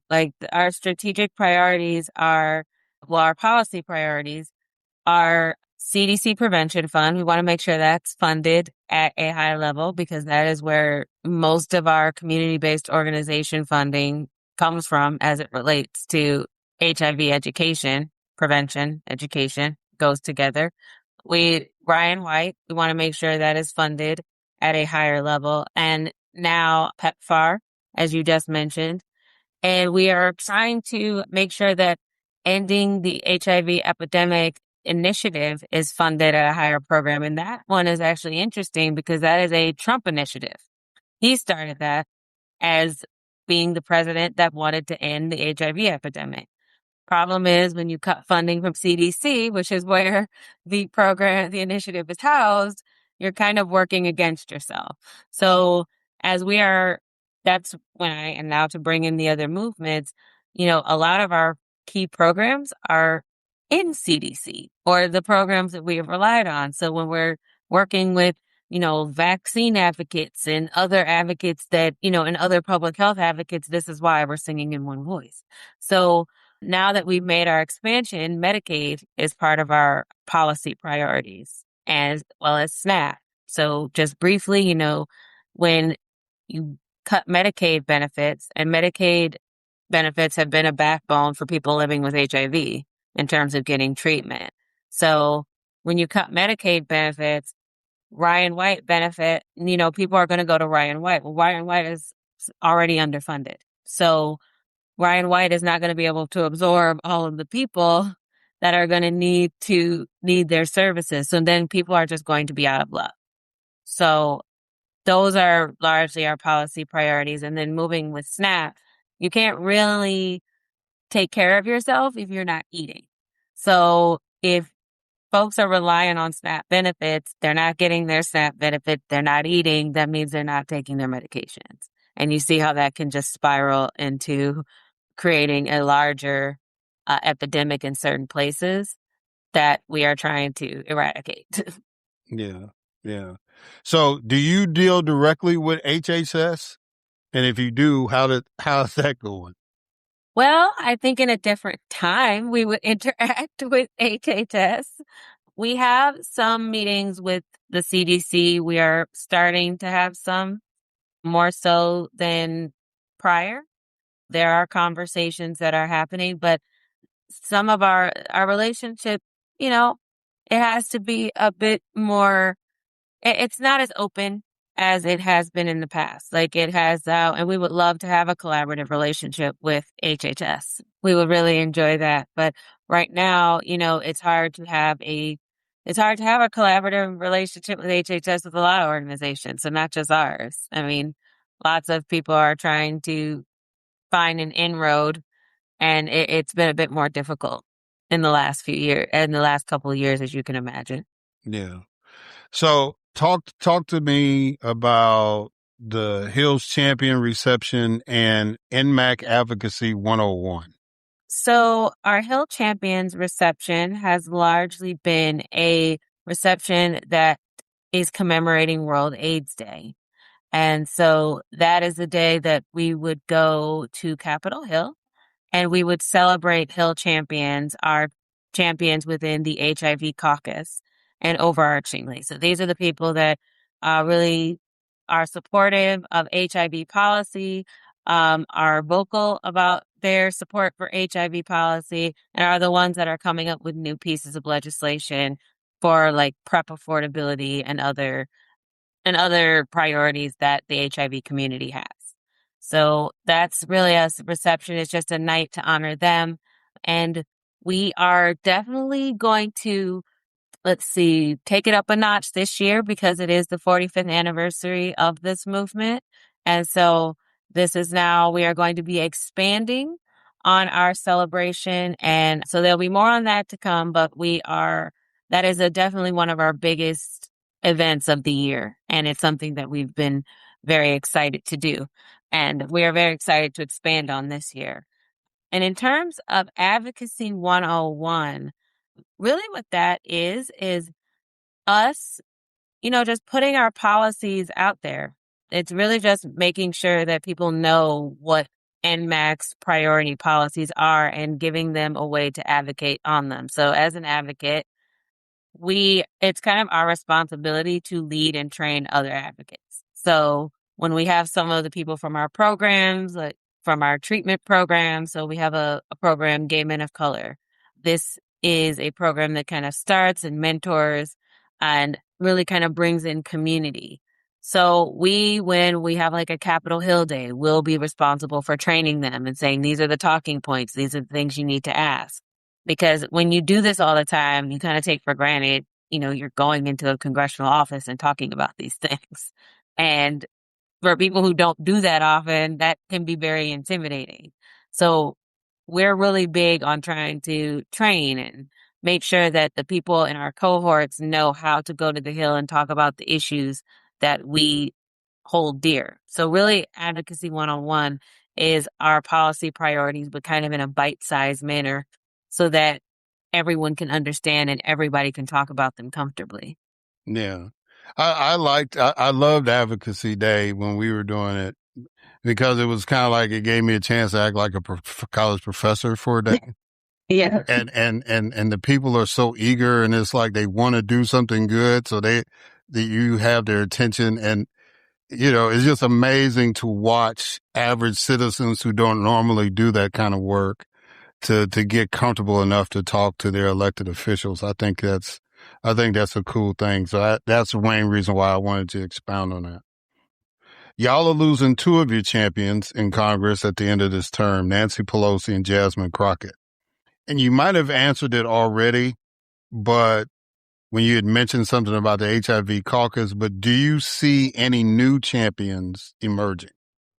Oh, yes. We are definitely in the process of watching several new champions emerge. So one of them is from your home state and the district representing part of Chicago with Delia Ramirez.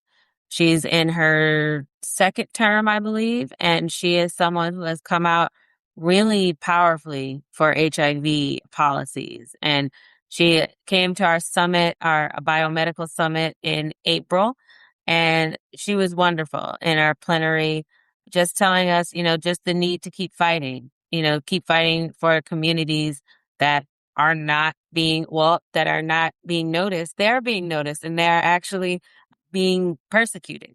So that's why we're looking for people such as her to really go out on a limb and step out, because we do need to build new champions. So she is definitely one. And we're in the process now of just talking to several Democratic members. We have Representative Takano representing California.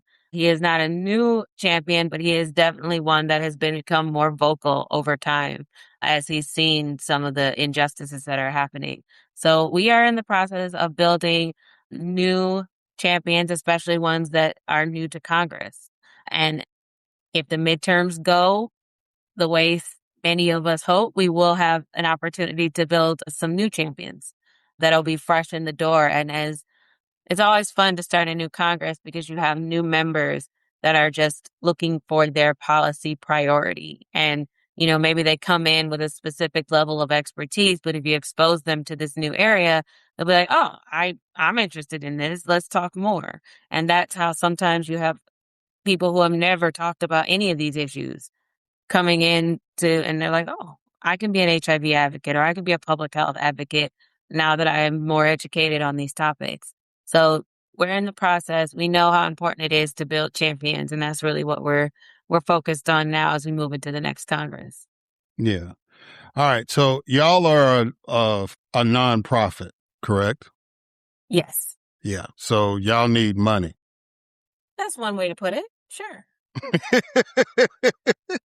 Well, this is your cue to make the pitch as far as how people can donate, how people can get involved with NMAC and all that. Well, thank you so much, Eric, for that opening. If you are listening to this, we're a nonprofit organization that's really fighting back and trying to make sure that the people that need us are getting served. So we're working both sides of the aisle. We're willing to work with the administration, and we're willing to work with anyone who wants to forward the goal of ending the epidemic. So where we are right now is we are just always in need of funding to carry out, especially our policy priorities. As we expand our territory, that takes more money. So as we are moving into different spaces, into different circles, as we are expanding our state work, that is going to require probably more than one person over the course of time to cover all 50 states. So we're really looking to expand the work that we're doing, and we're really excited to do that, but that is going to take funds. So if you would like to talk more about NMAC, I am happy to chat. I'm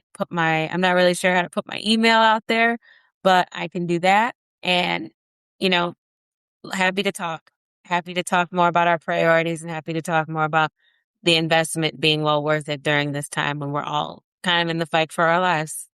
Well, all of y'all's emails are on the website, so just tell people what the website is. It's www.nmac.org. Yeah.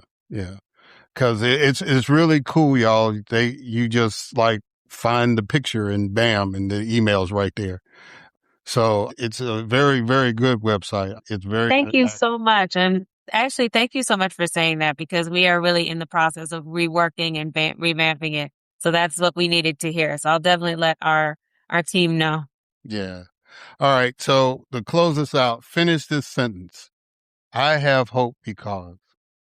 I have hope because the people that came before me did not stop and they did not lose hope and they were in positions similar or worse than where we are today. And so when I look back at, like my great grandmother who was a sharecropper and then, looking at my grandmother who was a domestic, like they continued on and they knew that there was a better day ahead, even if there was no possible way they could see it.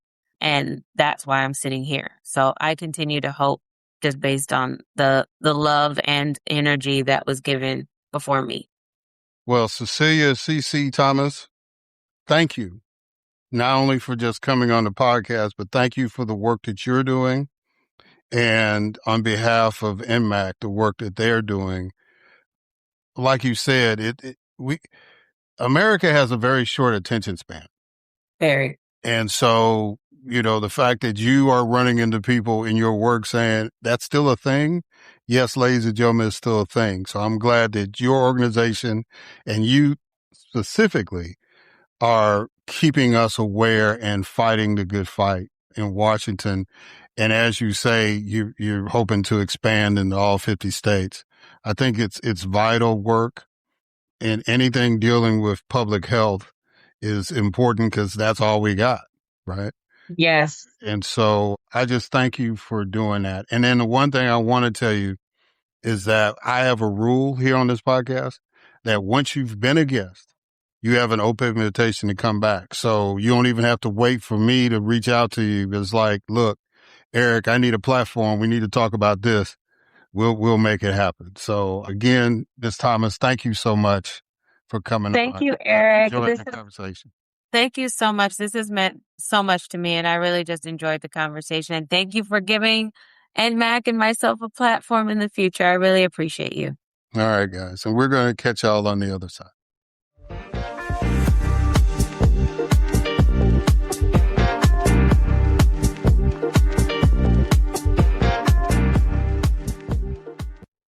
All right, we are back. And so I just want to thank Professor Gloria J. Browne-Marshall for coming on.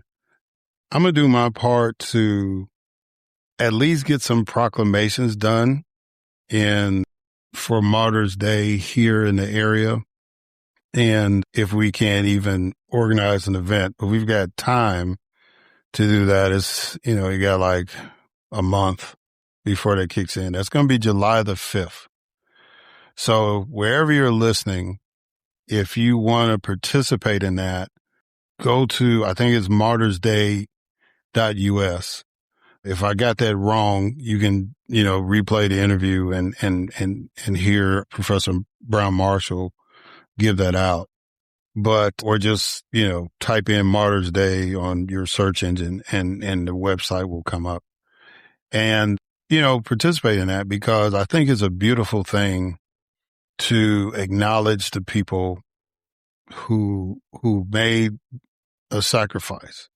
We just had Memorial Day where we talk about our military people who made the ultimate sacrifice, but there have been average citizens that have made the sacrifice as well. And so I just think it's very insightful that Professor Browne-Marshall wanted to create a day for that. And if you listen to the interview, you know the reason why they picked July the 5th. And we hope that we can make that a regular thing. So I'm going to do my part.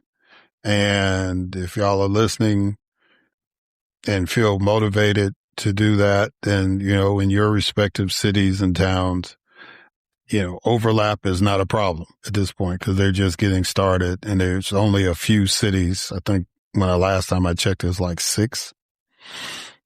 So, if you're in the New York area, go to Riverside Church for that event, but they also are going to stream it live. So, you can go to the website and find out the times and all that stuff. I want to thank Mayor Betsy Hodges for coming on and talking about her experience being mayor of Minneapolis. She only served 1 term, but as you could tell by the interview, there were some things that went on there and how she viewed her public service as part of her overall mission to end racism in the United States. I think that's a noble endeavor. And I like the way that she goes about it, right? And, and you can tell she has a very compelling story personally. And so the fact that she is vulnerable in her activism is very, very powerful. Now, to be fair, there are some people that have been on this podcast that ain't exactly quite eye to eye with her or, other elected officials. And that's fine because that's what this process is all about. All of us need to be pushed, right?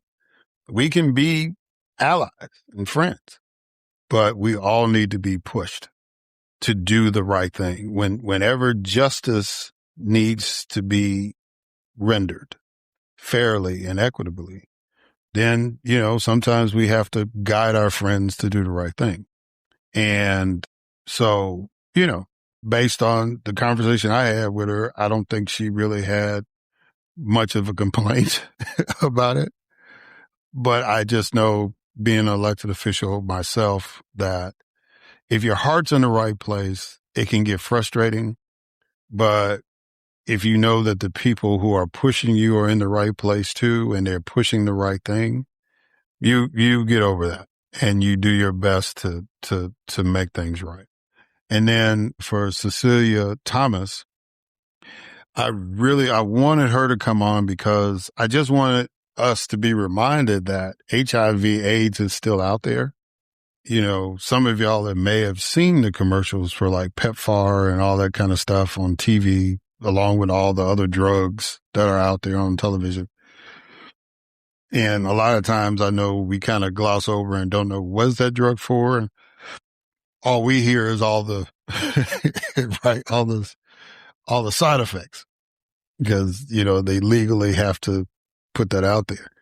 But, the work that she's doing and her organization, NMAC, they're under relatively new leadership. I don't think the CEO has been there a full year yet. It's pretty close to a year now, though. But, they basically have one person for like a long time. And, majority of the existence of the organization. And so, they're just like anybody else. They need money and they need support and they need to be uplifted because they're doing real work. And so I wish her continued success in what she's been doing, and hopefully she can build that army that she talked about in the interview in all 50 states to really have people doing the work and keeping the HIV/AIDS issue in the forefront until the epidemic, as they put it, is eradicated. We've come a long way with that, and where people can live with it. But, we still need to educate our young folks, to try to keep them out of situations where they can contract it. And if they do contract it, then we want to be able to support them and make sure they can afford and obtain the medication that they need, and continue to have awareness and identify support groups and continue to support elected officials that understand the magnitude of the situation. So all 3 of those ladies, thank y'all again for coming on. Very powerful sisters, all of them. And, much, much love to all of them and the work that they're doing.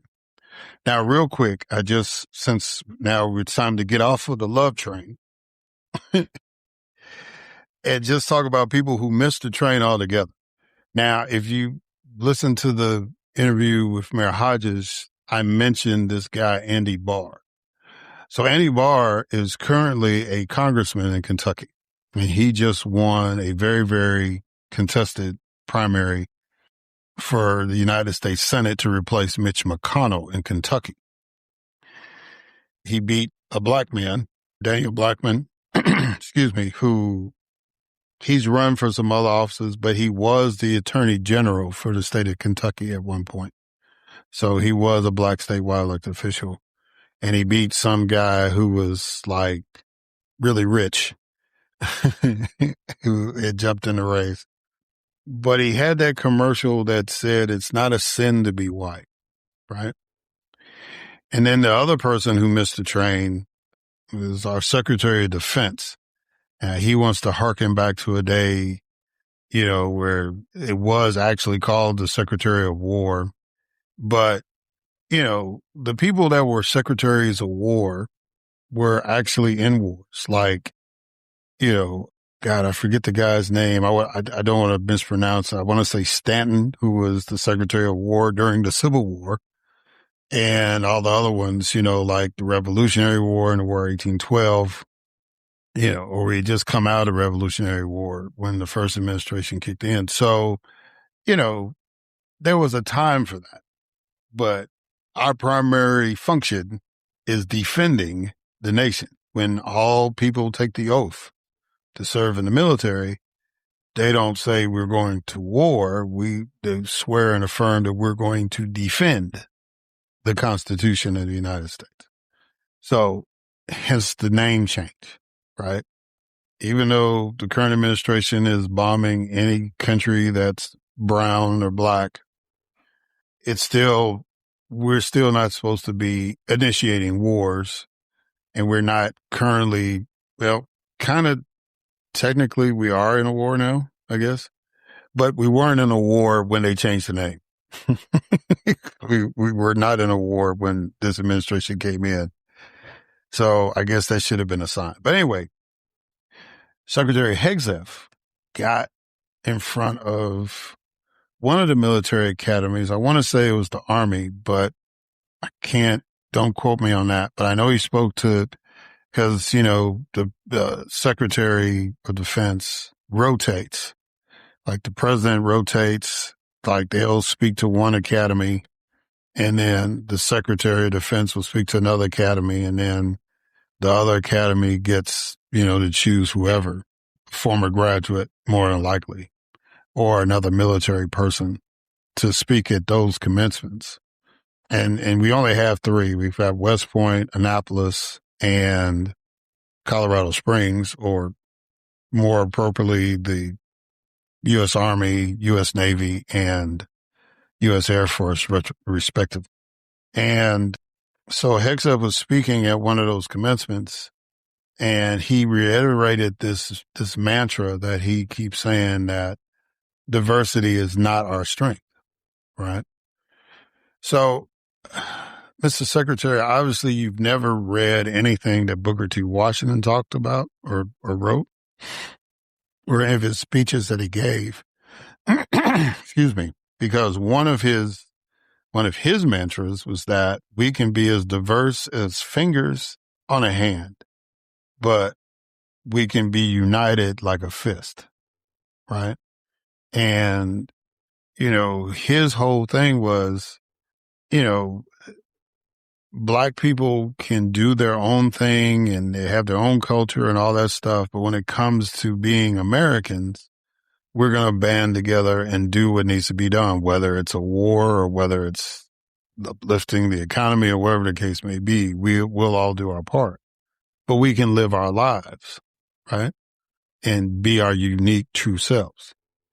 And because Hegseth doesn't understand that concept, he thinks that everybody should be straight white Christian men in the military, especially in leadership positions.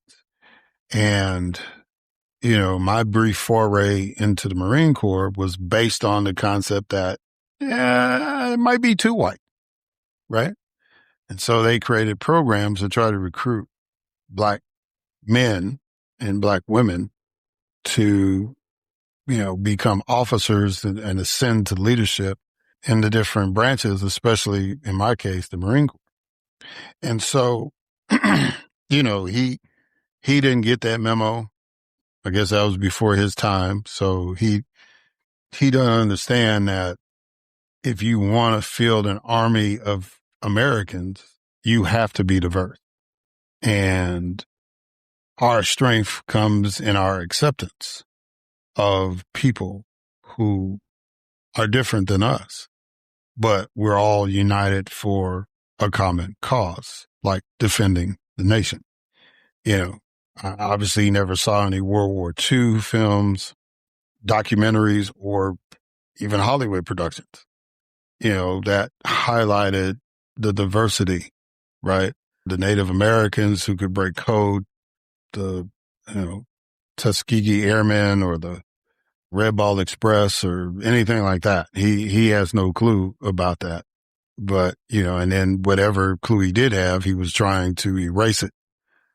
And some of our most distinguished veterans in history haven't all been straight white Christian men. And, hopefully, if he's not going to get it, then we know that by 2029, he won't be in that position anymore. So I guess we just got to hold on. If he doesn't have his Damascus Road experience and come to some enlightenment and realize diversity is our strength. And I really wish he would stop saying the opposite. But going back to Mr. Barr, nobody is saying that it's a sin to be white. The sin is racism. The sin is white supremacy, right? That's the sin. It's not just being a white person.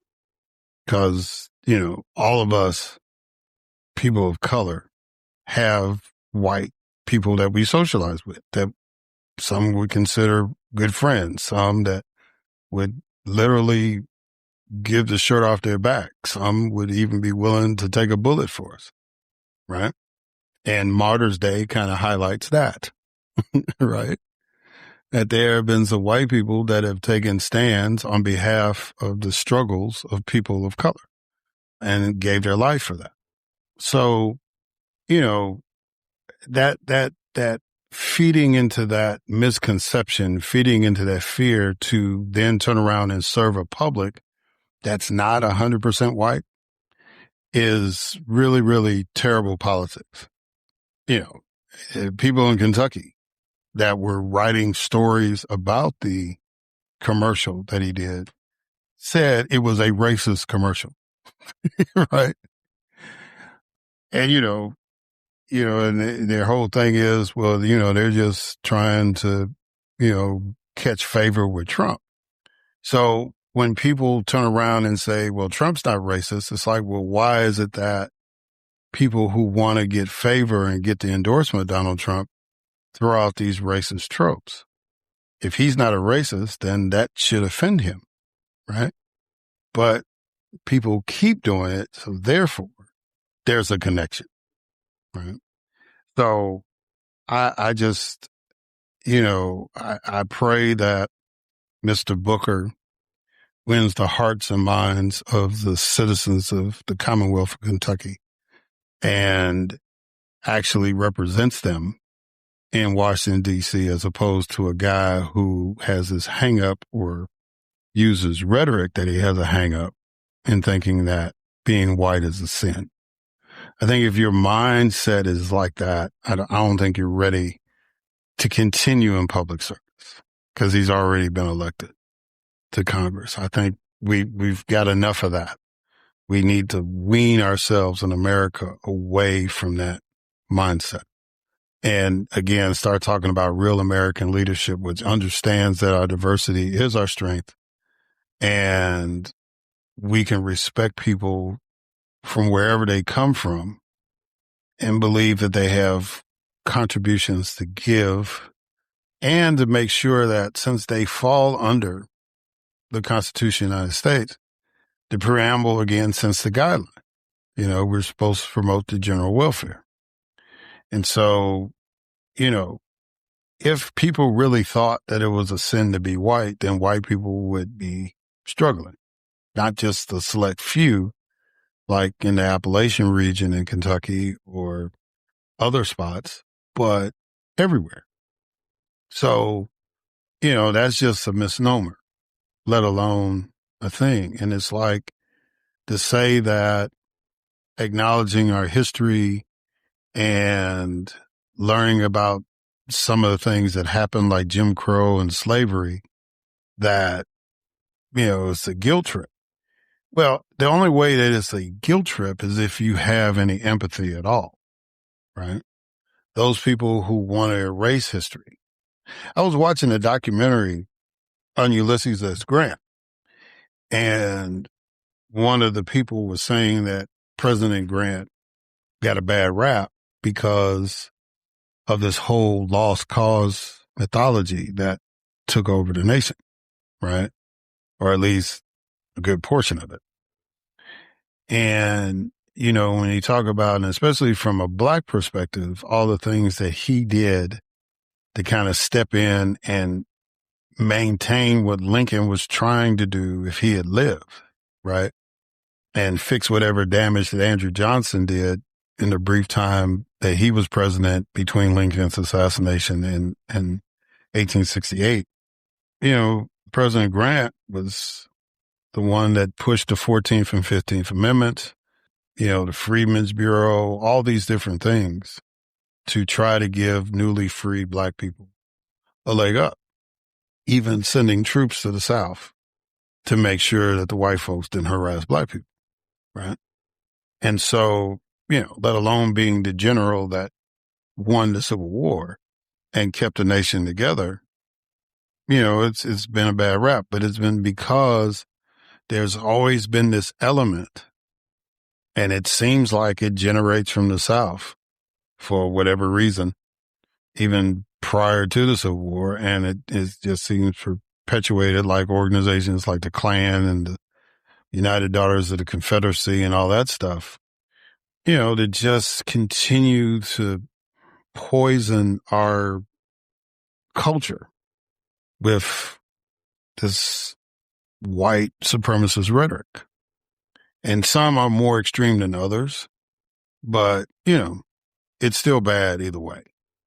So, Mr. Barr, the sin is not being white.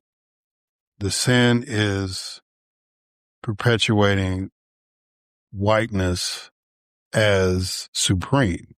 The sin is playing on ignorance and perpetuating further ignorance. The sin is being short-sighted in your political vision. If we can get past that, then we can have a better nation. But, it should be a criteria, no matter what politicians are saying, no matter if it's from a liberal or conservative perspective. The common denominator should be that they should be pushing policies to benefit all Americans, not just a select few, whether it's based on race or wealth, right? So if we can get past that sin, then we'll truly be a blessed nation, or we'll be fulfilling our blessing. So I'm not going to hold y'all too much longer. I just wanted to get that off my chest, because like I've been telling people throughout the week, and if you've been following the podcast, that this is my therapy. This is how I get through, talking to you all and y'all responding to, not only the interviews, but the commentary that I give, because it's got to get better. And I believe that it will get better, but we got to work at it. Coretta Scott King basically said, you've got to work at freedom every day, right? And that's that's what I'm trying to do with this podcast. And hopefully that's what y'all are trying to do in your community. So, you know, there'll be a time when the Andy Barrs and the P. Hegseths and the Donald Trumps and everybody else will be just like the Tyrannosaurus Rex and the dodo bird. They'll be extinct. And generations of Americans henceforth will work with the concept that Booker T. Washington talked about, to be as diverse as the fingers on a hand, but united as a fist. All right, guys, that's all I got. Thank y'all for listening. Until next time.